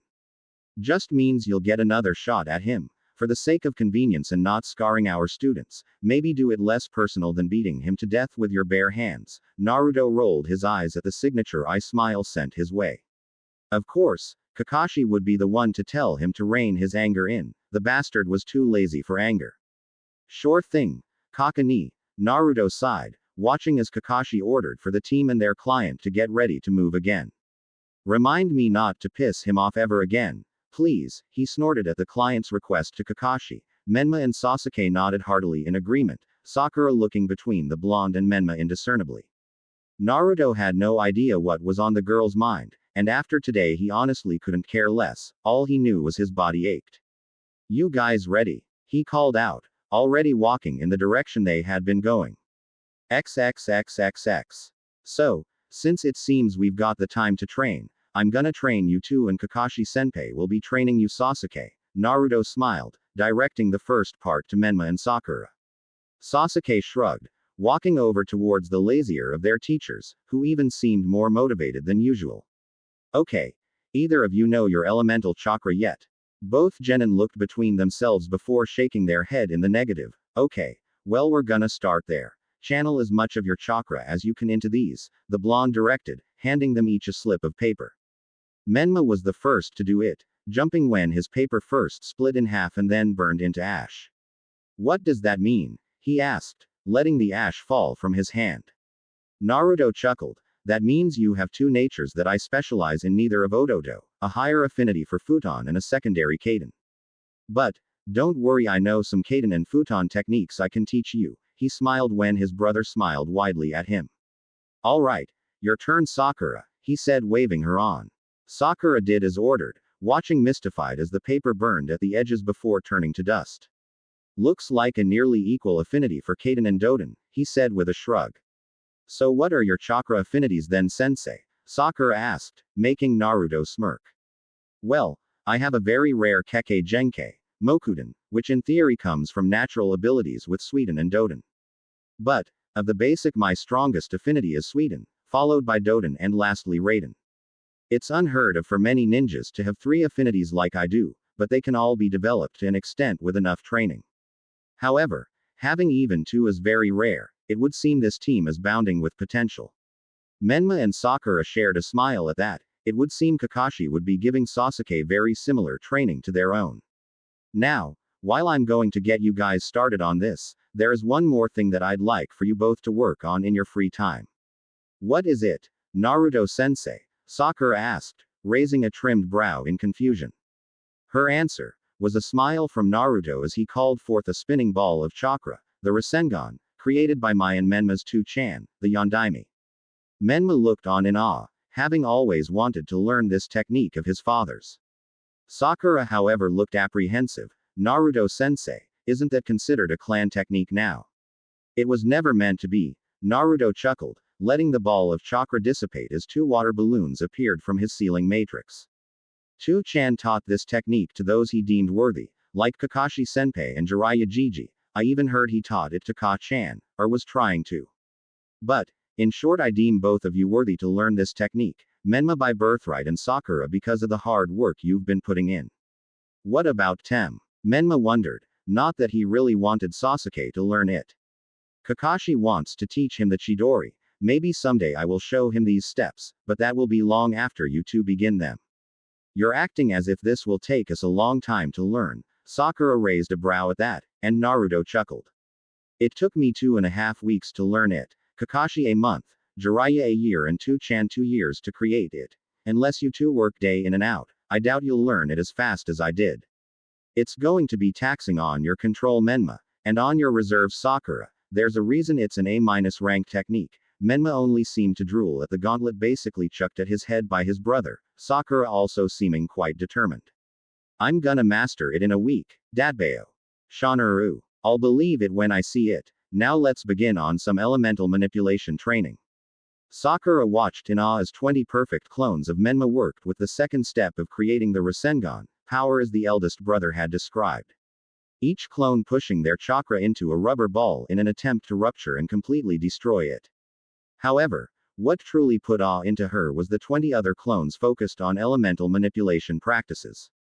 Half of them attempting the futon process, by slicing a leaf perfectly in half. The other 10 working on Kaden, by trying to control the flames ignited on a leaf to only burn in the center of the leaf and not overcome it and devour it. She had always assumed the crimson-haired boy trained like an animal, but a total of 41 of himself training to attain something was just unfathomable to her a month ago. Thanks to her smaller reserves and higher control, she had already gotten the manipulation process for Doden Jutsu down and finished the first step of the Rasengan.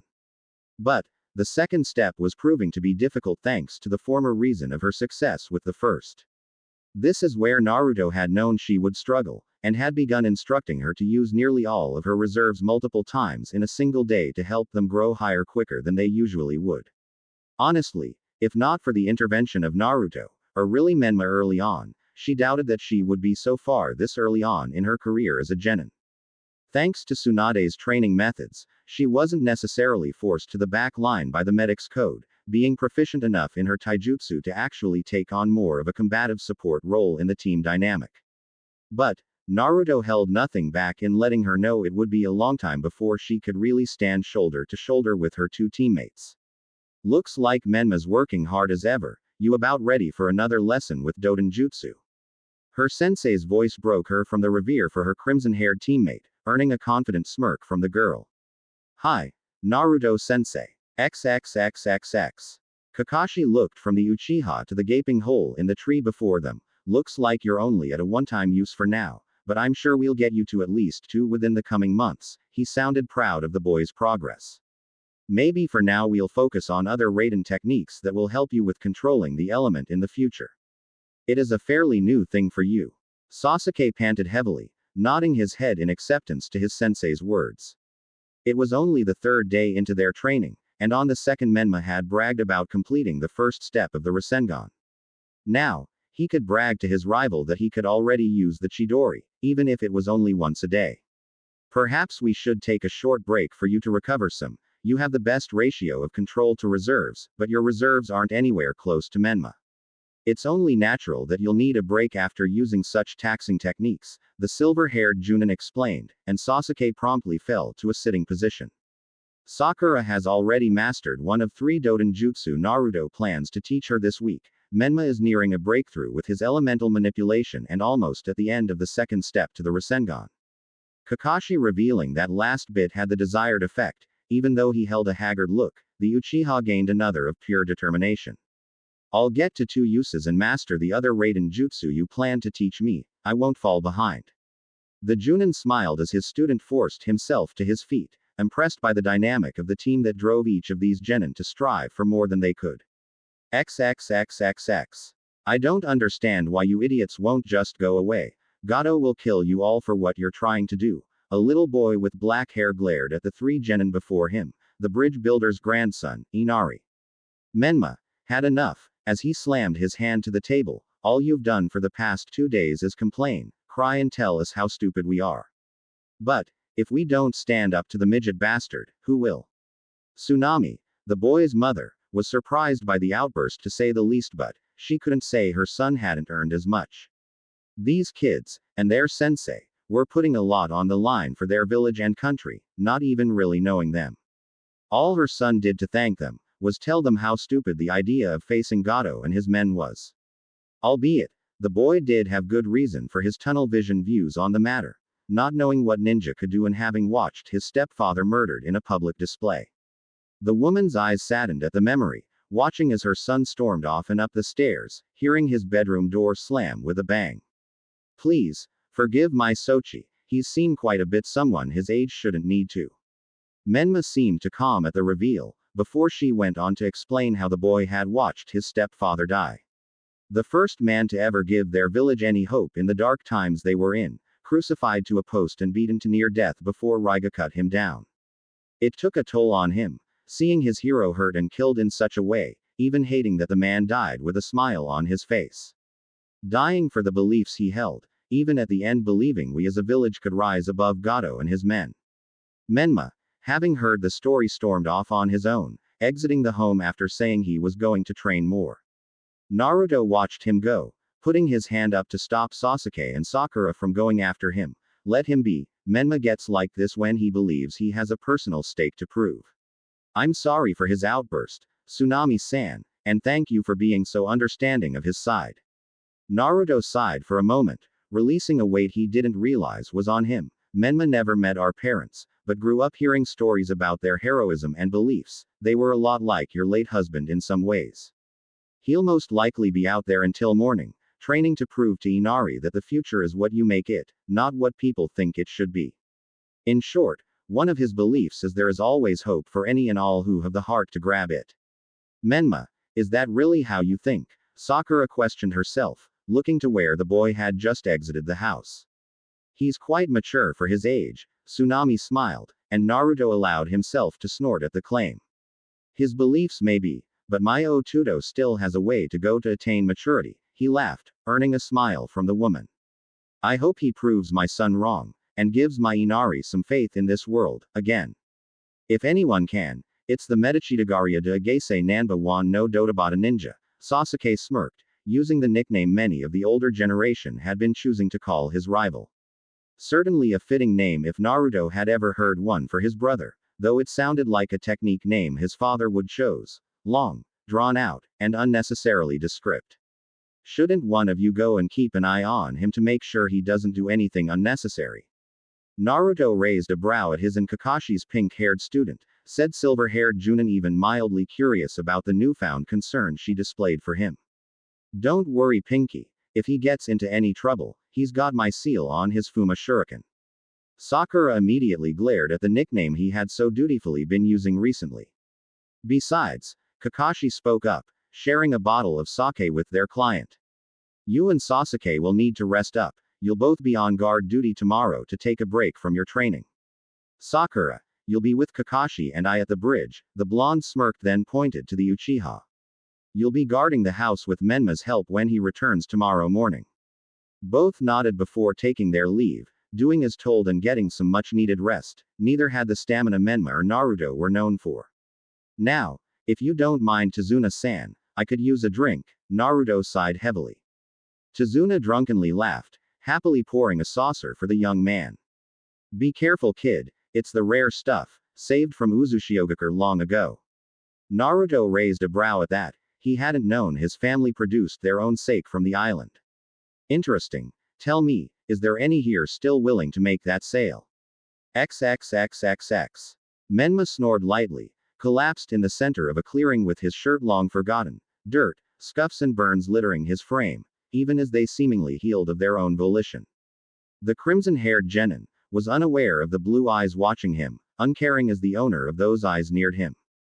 The young girl, roughly around his age, with short straight blonde hair combed back over her head, kneeled beside him. Gingerly, she reached her hand out to check his pulse, idly noting the Konohagakure headband around his head. However, her eyes nearly bulged from her head, as before she could even touch him, violet orbs shot open. In less than the blink of an eye, she was held in an arm bar with his legs keeping the appendage in place as he wrenched it slightly. Who are you? His voice was surprisingly threatening, yet chillingly calm. I'm not your enemy, I was just making sure you were alive, damn it. Her response, though yelled at him, seemed to placate him as he released her and gave a short berth between them. She noticed he stayed in close enough range to strike, but also just far enough to give him efficient time to counter should she attack. I'm sorry, Ni-chan always tells me you can't be too careful. He rubbed the back of his head sheepishly, surprising her at how quick his attitude had changed to be of a positive light. What are you even doing out here, sleeping in the middle of the forest? It sounded as if she was berating his stupidity, and all he did was chuckle. Was this kid an idiot, or was he just that confident in his abilities? I kinda trained all night and just passed out this morning. Who are you anyway? What are you doing all the way out here? I'm grabbing herbs. My father was injured and needs them for the pain that comes with quick healing methods, she sighed, moving to pick up the herbs that were around him, which had initially brought her here. Menma took the time to look her appearance over, noting that she was mildly attractive in a red sleeveless dress with a short skirt, leggings that stopped just below the skirt and wrist wrappings. Other than that, she seemed free of any distinguishing attire that could tell him where she was from. My name is Bunton, and in case you didn't know, it's rude to ask someone their name without first giving yours. The boy blushed embarrassedly. Sorry, Ba-chan hasn't had much luck with me and the whole manners thing. I'm Uzumaki Namikaze Menma. He seemed proud to say his name, whether it carried weight or he just took pride in his family, she didn't know. Do you need any help? I don't know a lot about herbs, but I do know some. Bunton looked at him surprised before nodding her head shortly with a meek thanks in response, returning to her work only for him to speak up as her hand grabbed a stem. Careful, only get the ones in bloom of that. If they're not, like that one isn't, they could be poisonous. Again, surprise shone in her blue eyes, giving him a look of scrutiny. You know more than some, it would seem. Tell me, what's a shinobi of Konohagakure doing in Nami no Kuni? He went to ask her how she knew where he was from, before realizing he was indeed wearing the village symbol on his head. A mission to help the town. You seem to know something about shinobi. Some things, yes, but not entirely a lot. I've spent most of my life traveling with my father from place to place, especially in recent years. The boy accepted the answer, and for the life of her she didn't know why she cared. She knew exactly who this boy was, exactly who his brother was, as did her father. But, maybe it was the stories she had heard about the boy's brother, not the ones from her father, but others who spread rumors of heroism. Maybe it was the reason she even spoke to him, gave him the time of day, or asked her next question. So, what does a shinobi like yourself fight for? You must have someone special or a dream maybe. Menma smiled brightly at that, and Bunton had to admit it was like the warmth of the sun was hitting her directly. I fight for my brother's dream of peace, my precious people, and to become Hokage someday. Bunton seemed to smile at his enthusiasm. Those are quite big dreams you and your brother have. Is he the precious person you speak of? Well, when I was younger I only really had him and a few others, but as I've gotten older I've got a lot of people I want to protect. It makes me stronger. Her eyes, for a reason unknown to the Uzumaki, seemed to sadden. My father doesn't really believe in things like that. He tells me people are powerful simply because they can be and they take the opportunity. Menma scrunched his nose up at the idea. I mean, maybe you can get some strength with a belief like that, but real power comes from fighting and training for the ones you hold close to your heart. For emphasis, he pointed to where the organ was in her chest. She seemed to reflect on those words, turning her blue eyes to the sky for a moment. I don't really have anyone to consider precious, I suppose. My father isn't a good man as much as I love him, and he's all I really have. Menma frowned at her words, preparing to say something, until she abruptly stood and offered him a weak smile. It was nice talking to you, Menma-kun. I should get home. Yeah, nice to meet you, Bunton-chan. He watched her as she walked away calmly, as if a tough subject had not been discussed by them. Why does she seem so familiar? Like I've seen her before. XXXXX. Menma growled as he glared at the now empty balloon in his palm, clones all around him in similar states. His brother was up in the tree above, reading a familiar orange book with a lazy look on his face as he felt for the chakra his brother was exuding with practiced ease. Too much, he muttered, hearing another pop from a balloon within the clearing. To be fair, his brother had technically completed this step not long ago, albeit with the assistance of a clone to spin the chakra as the original molded it. Naruto had immediately forbidden him from doing it that way in combat, saying how it left too long an opening, showing for emphasis that he could summon the same sphere in the blink of an eye. Then went on to say that it took from the true purpose of the Rasengan, to learn the next level of control with one's chakra. The blue sphere had been the reason Naruto had mastered his own chakra control before sealing the Sanbi within himself, not that his brother knew anything of that. This was why he had chosen to begin teaching Menma how to do it. If he could master this, the boy would be above most any genin combining it with his reserves and the Hachidori Ken. Naruto's eyebrows raised momentarily, sensing that his brother had nearly had this process of the technique before a much louder pop filled his ears. Sighing, he slipped the book back in his vest to return to Kakashi. You keep it at Otudo. I'll check back at the end of the day. Don't forget tomorrow is the end of the week you claimed you would master it in. He immediately felt the determination burning off his brother's form. It was lovely being the older brother who knew exactly what and when to say to get that extra push. With that, the blonde vanished in a Hiraishin, reappearing in the same instance next to a surprised Sakura, both standing on the bridge. And, how have you been doing on your side training while on guard duty, Pinky? Are you ever going to stop calling me that, and how did you even get here? Sakura glared at him, however meekly, as she squeezed the rubber ball in her iron-like grasp, clearly annoyed with her youngest sensei. Probably not, he answered the first part with a whimsical shrug. You probably didn't notice before, but I placed one of my markers on you, so I could sense any differences in your chakra signifying possible danger and use the Hiraishin to give you back up. Sakura shrugged, thankful the blonde was so thoughtful of his students' well-being, especially on a mission none of them were particularly ready for. I'm still struggling with the chakra output. It drains me pretty bad to even get the surface of the ball moving from within. She frowned, only for him to reach over and pat her head. Don't worry about it, kid. You've got time to learn it. Menma was the only one foolhardy enough to say he could do it in a week. Though, to be fair, he still just might, he chuckled, with a shake of his head. How have things been here? Quiet.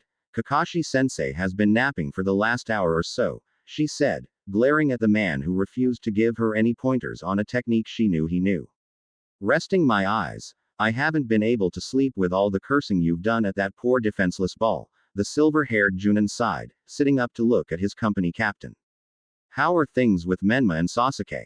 My clone is still with Sasuke, so since he's not dispersed everything should be just peachy, and Menma is fine, just focusing even harder on his training with the Rasengan. He got down the basics of both elemental manipulation techniques and then immediately dove straight into perfecting the Rasengan. How close? To be fair, he had it with the help of a clone, but I told him he needed to master it without one and forbid him from using it until he had. Sounds like what Jiraiya-sama went through with you when he taught you. Kakashi chuckled at that, making the blonde shoot a look his way. Why do you think it took me 2 whole weeks to finish it? Fair enough. XXXXX. Naruto glared into the mist, forming from nothing as it rolled towards them. Menma is on his way. The bandits sent to the house were killed, and our company has finally shown, he said, earning a sigh from his company captain. They waited this long, couldn't they have given me a couple more minutes to finish the chapter? The perverted Junin whined, making to lift his headband. You've read that entire book 3 times since we've been here, Ero-sensei. Sakura glared, even as she sweated slightly about what was to come from this. That's probably the nicest thing anyone has ever called me. Thank you, Sakura. Kakashi I smiled, before turning forward with any playfulness leaving him. You're in charge of guarding Tazuna-san. Sasuke, I want you holding Raiga's savior back until Menma gets here to back you up. Both genin nodded, preparing themselves as the Pinkett drew a kunai and Sasuke sunk into his taijutsu style. Kakashi then glanced out of the corner of his eye, to look at the blonde. You know who you're up against. Don't lose your cool this time. The blonde nodded, albeit begrudgingly, but he supposed it was for the best that he didn't. He was the first to move, jumping forward as he summoned his blades in twin bolts of lightning before a metal clang reverberated throughout the mist. Shortly followed by a manic laugh, that they all knew well now. I see you've recovered to full health. Tem. Naruto growled, both immediately channeling Raiden chakra to lace their blades in. It would seem the two were going to go full out from the go, as they began to slash at one another and parry each strike sent their way. Before long the two had found the water's surface, leaving Kakashi, Sakura and Sasuke to stare at the two who appeared before them. The man with green hair and purple eyes that Kakashi recognized as Rokusho Aoi, sauntered out with an air of confidence, igniting the Raijin no Ken as arcs of electricity crackled in the air around him. How do you think you'll fare against the Raijin no Ken, Sharingan no Kakashi? Considering you couldn't know the jutsu that the Nadaime used to make that blade truly famous, I think you'll be just fine, he said evenly, actually glaring at the man with a small amount of hate. Sakura, Sasuke, you'll be handling the girl, I'll leave some clones with Tazuna-san. As he said that, 2 copies of himself burst into existence, all 3 already revealing their Sharingan. I want you both to pay attention to my words, because for all I can teach you, these words are the things I hope you reflect upon and hold dear your entire life. Those who forsake their mission are trash, those who abandon their village and more importantly their friends, will always be worse than trash. His eyes hardened as the sound of 1,000 birds erupted within their eardrums. This, what I'm going to do to the traitor of our village, is the cost of becoming worse than trash. He roared, charging towards the man with lightning chakra crackling in each hand, any of his habitual laziness long gone. Well, the blonde-haired girl said, her tone trained to show no emotion or feeling. I suppose that just leaves us 3, before quite literally blurring from her spot, only to reappear right in front of Sasuke with a fist reeled back. The Uchiha couldn't even dodge as the fist hit his jaw and then a kick sent him careening down the bridge. Shit, you're fast, he grunted, righting himself even on shaky feet. That kick, due to its speed, had knocked the wind from his lungs. Sakura, stay alert, he warned, his black eyes glaring straight at the blue of the girl his own age. Even being alert will not help your situation. I'm sorry, the blonde calmly said, sinking into a taijutsu stance.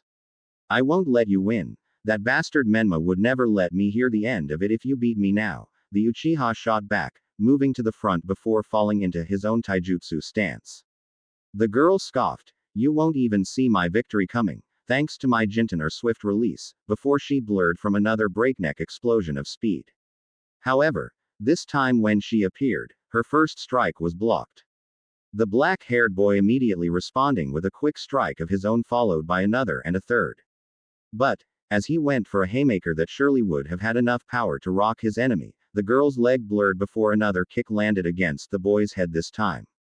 Again, her kick sent him careening to the side, only this time he was much quicker to his feet. His hands had already formed several seals during his impromptu flight, his index and thumb coming to his lips in a pinch-like gesture. Kaden. Gukyaku no Justu. What followed was a massive fireball, leading from his mouth and barreling straight for her. But, the girl only smirked before once again vanishing in a blur of speed, getting around the impressive Kaden jutsu. This time, however, after she delivered a debilitating kick to the black-haired boy that sent him flying, her attention turned elsewhere. Sakura knew it was only a matter of time before their opponent came for her, the last line between their client and the battling.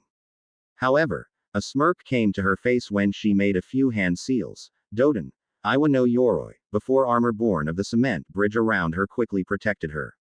her arms held in an X formation to preemptively prepare herself for the axe kick the girl aimed at her. Her green eyes narrowed at the force she had to still exert to block the attack, until finally she pushed the girl back. But Sakura wasn't done yet as she slammed her fist into the ground below them, earthen spikes being forced up from the sheer power of her strike, thanks to a combination of the jutsu Naruto had taught her and the mastery of her chakra Tsunade had taught her to hone. The blonde-haired girl only smirked, flipping back several times before in passing, delivering several kicks to Sasuke that once more sent him flying. As her first foot landed on the bridge, she vanished in yet another burst of speed, this time Sakura not able to prepare herself to block as a solid hook hit her jaw before a flying knee sent her mind reeling and a quick repetition of two kicks sent her physical body flying back. But, just as she would have slammed into the hard ground, she felt someone catch her. Looking up, she found herself staring into the worried violet eyes of Menma. However, her mint green eyes widened, catching as those violet flashed crimson even darker in shade than his hair. "I won't forgive you for hurting Sakura-chan," he growled before finally looking at who had attacked the girl. "B. Bunton-chan, what are you do?" He stopped as things began to click and he sat Sakura down, his anger returning tenfold. "I see," and once again his eyes burned crimson, slitting in a vulpine way as he glared at the girl. "Forgive me, Menma-kun, you were very kind to me, but I can't go against Kusama," she said, showing some regret as she stared into the hateful eyes he now possessed. "I take it, judging by your headband then, that your family name is Kurosaki," he sighed, then turned to Sasuke. "You still in the fight, Tem?" "I'm fine, took you long enough to get here," he panted, Menma immediately returning his gaze to the girl. "I'm sorry, but if you support the man who took someone precious from me, I won't hold back," he growled, falling into a very unorthodox taijutsu stance. But, her eyes widened as he disappeared in a shunshin, when he reappeared, a kick already connecting to her jaw sending her airborne. "You," he growled, those violet eyes not disappearing as a plume of smoke filled the air below her. She cringed as the flying knee connected to her back with a cry of, "Zoo." Her eyes opened long enough to witness as two more clones appeared behind her. "Ma-ki," they had cried as two elbow strikes connected to her spine. But, her eyes widened fully, when she felt the air above her shift from another shunshin usage, Renden. The original roared, delivering a spinning axe kick that sent her soaring into the bridge, bouncing off the cement sickly. Thankfully, she was able to open her eyes and channel her Jinten technique to force her body to move as the crimson-haired boy came soaring her way with a ball of pure chakra spinning in his hand, Rasengan. Looking back after she had managed to get away, her eyes widened at the crater where she had once laid. The crimson-haired boy smirked. "Naruto Ni-chan is going to have to eat his words. I told him I'd master it in a week," he smirked at the widened look she gave him. How does a genin know such a powerful move, she wondered, watching as his smirk widened. "Team 7 isn't your average genin team, Bunton-chan, we've been trained by two of the best." His roar was all the warning she got as he charged forward. She felt it far too late as a kick connected to the back of her head, having completely forgotten about the Uchiha, before a sliding close line enhanced by a shunshin's speed buckled her knees, sending her spinning from head to toe. "He's mimicking my Jinten with his shunshin, and it seems the Uchiha has gotten faster, but how?" she thought before her body slammed to the ground thanks to gravity. "Move," her senses screamed at her as twin axe kicks came from the boys aimed at her midsection. If not for her swift release, that would have done some real damage to her had those kicks connected. Looking up with a glare, her eyes narrowed, noticing a premature Sharingan now spinning in Sasuke's eyes. "So, he can see my movements to an extent thanks to those strange eyes of his," she thought, gripping her stomach. Menma pulled his Fuma shuriken from their sheaths, extending one and holding the other as a sword of sorts. "Give up, Bunton-chan, we're too strong for you together," he seemed to urge her, only for a frown to mar her face. "I honestly have no desire to fight you, or even kill that man, but I can't go against my Kusama," her words shone with determination, glaring at him as he tried to reason with her. "You're not like him, why fight for his ways? You showed me you're not the crazed psycho he is," the crimson-haired boy yelled at her, before a smile came to her face. "Because, in this cruel world, Kusama is all I truly will ever have and I can't turn my back on him," she said, retaking her taijutsu stance before Menma seemed to fall into a kenjutsu stance. As your friend, I'm going to redeem you, and save you from this stupid way of thinking. She smiled, wondering why this boy would consider her a friend after one meeting and be willing to go so far, but it seemed his Uchiha compatriot shared that sentiment. The black-haired boy sharing a nod with his partner, as she watched the pink-haired girl smile at them from behind. But, Bunton's head snapped to the battle between her father and the eldest Uzumaki, Menma now looking too as everyone felt his brother's chakra explode. That familiar sound of an electric static so pure it vibrated the air itself shook them before Menma's eyes widened as Bunton vanished in a burst of speed. The crimson-haired boy watched as she appeared before Raiga with her arms spread in a martyr fashion, his brother seeming to slow his charge down if only a little. Thinking quickly, he lobbed his Fuma shuriken with all the might and strength he could muster, the blade expertly thrown to where it would appear behind Raiga. Ni-chan, Hiraishin, Menma bellowed, Naruto catching on in a split second to what he meant as he saw the marked Fuma and then vanished from in front of the father-daughter pair. When the blonde reappeared, in the same instance he had vanished, catching his brother's Fuma and with a cry of Raiden, Resendori, he plunged the violently spinning ball of lightning through the man's spine. Damn it, Raiga coughed, looking down to see the jutsu coming to an end before it could reach his daughter. Bunton, forgive me for my ways, the blood escaped from his coughs, as the girl fell to her knees on the water and cradled him to her body. Oi, Gaki, he struggled to talk, most of his battle craze seemingly gone as he looked to the blonde. Tell my daughter of what I really am, and get her back to Kikurigakure. Naruto frowned at him, in these moments not seeing the sociopath who had taken his eye or killed his friend. But, a man worried for his daughter's sake and nothing more. If it's worth anything, I'm sorry about your friend, here, he struggled to hand the Kiba blades to the blonde, who was shell-shocked now at the apology. I won't need them where I'm going, he coughed more blood before the light faded from his eyes completely. The girl, Bunton, wept the tears of a broken daughter as Naruto sealed the blades into the containment seal on his forearm. Naruto giving her a look of indifference, even if he knew the shoes her feet now rested in at that moment. For a moment, that night from 13 years ago flashed into his mind, his 6-year-old self holding a dead and gone Minato as he wailed to the heavens above. It was the first thing in 19 years of life, 7 of which spent as a shinobi, that he truly was faced with what he hated the most, breaking a family.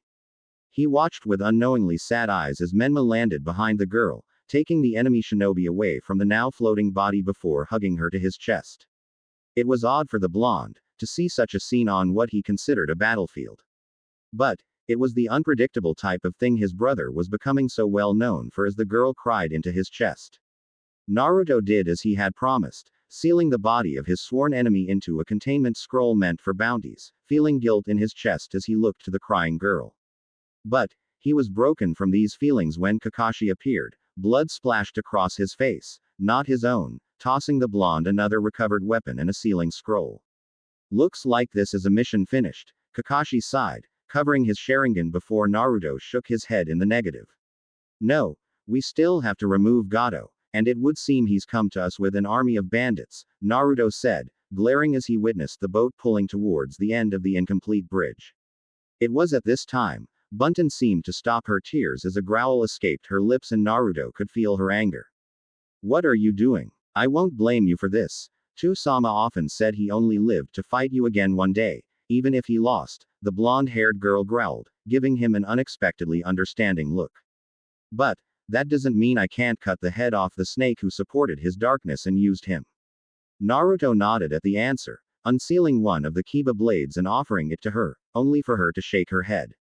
You're the only opponent Sama recognized, the only one he'd want his swords to pass on to. I'll honor Sama's wishes, he shrugged before resealing the blade. Menma, Sasuke, Sakura, back her up. I've had enough killing for one day, Naruto ordered after the small group jumped back onto the bridge, the blonde sitting down with a sigh. No Naruto versus bandits this time around. I'll be more than happy to help the kids this time, Kakashi I smiled, watching as Menma summoned an army of clones.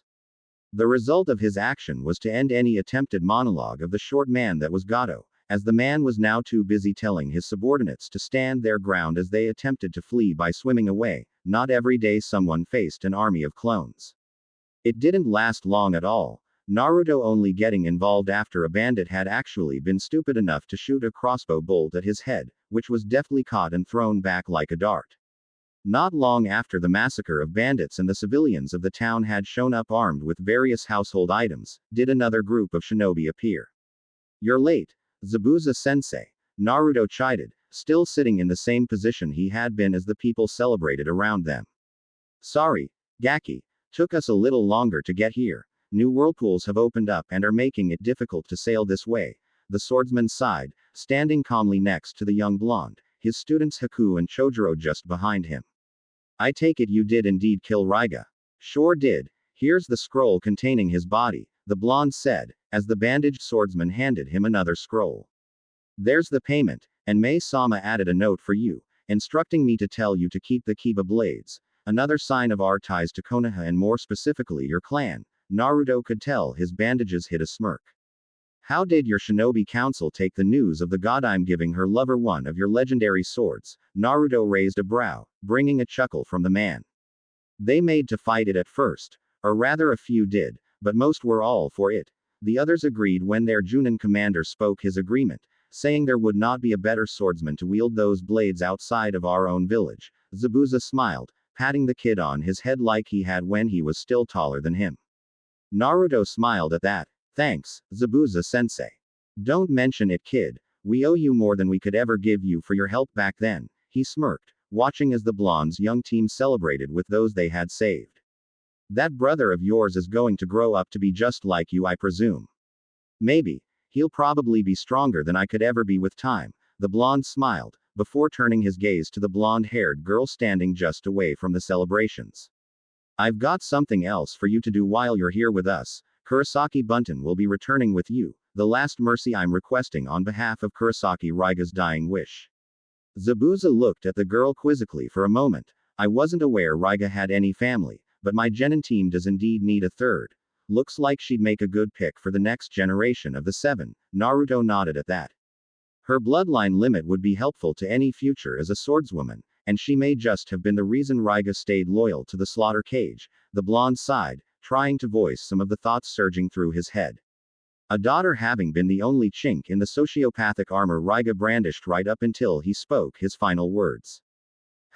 It could have been an ulterior motive as a means to hide the girl from the Yondaime, but we both know Raiga did indeed enjoy his work. Zabuza glared at the memories of the early years of the purge. "Don't let the death of that bastard weigh on you, Gaki. I can already tell you are because of the girl. She'll have much more care in the new era of Kurigakure, may even find some precious people of her own." Then he noticed that familiar crimson-haired boy walking up to her nervously, sheepishly rubbing his head as a weak blush came to her face. "However, maybe she's already found her first. You Uzumaki boys must have a thing for the women of Kurigakure." The men shared a laugh at the notion, Naruto smiling as he watched his brother cheer the heartbroken girl up. "I suppose I'll be seeing you at the Chunin exams coming up soon. What do you guys think?" Chojuro, Haku.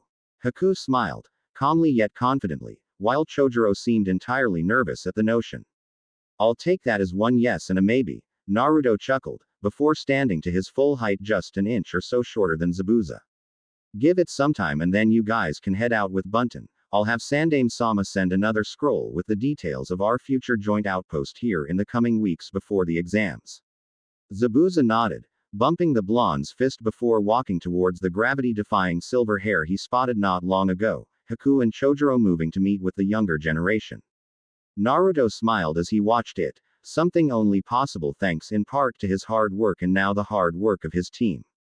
"Izumi, Shisui, I hope you guys are resting easily today." He looked to the heavens, activating his Mangekyo without a thought.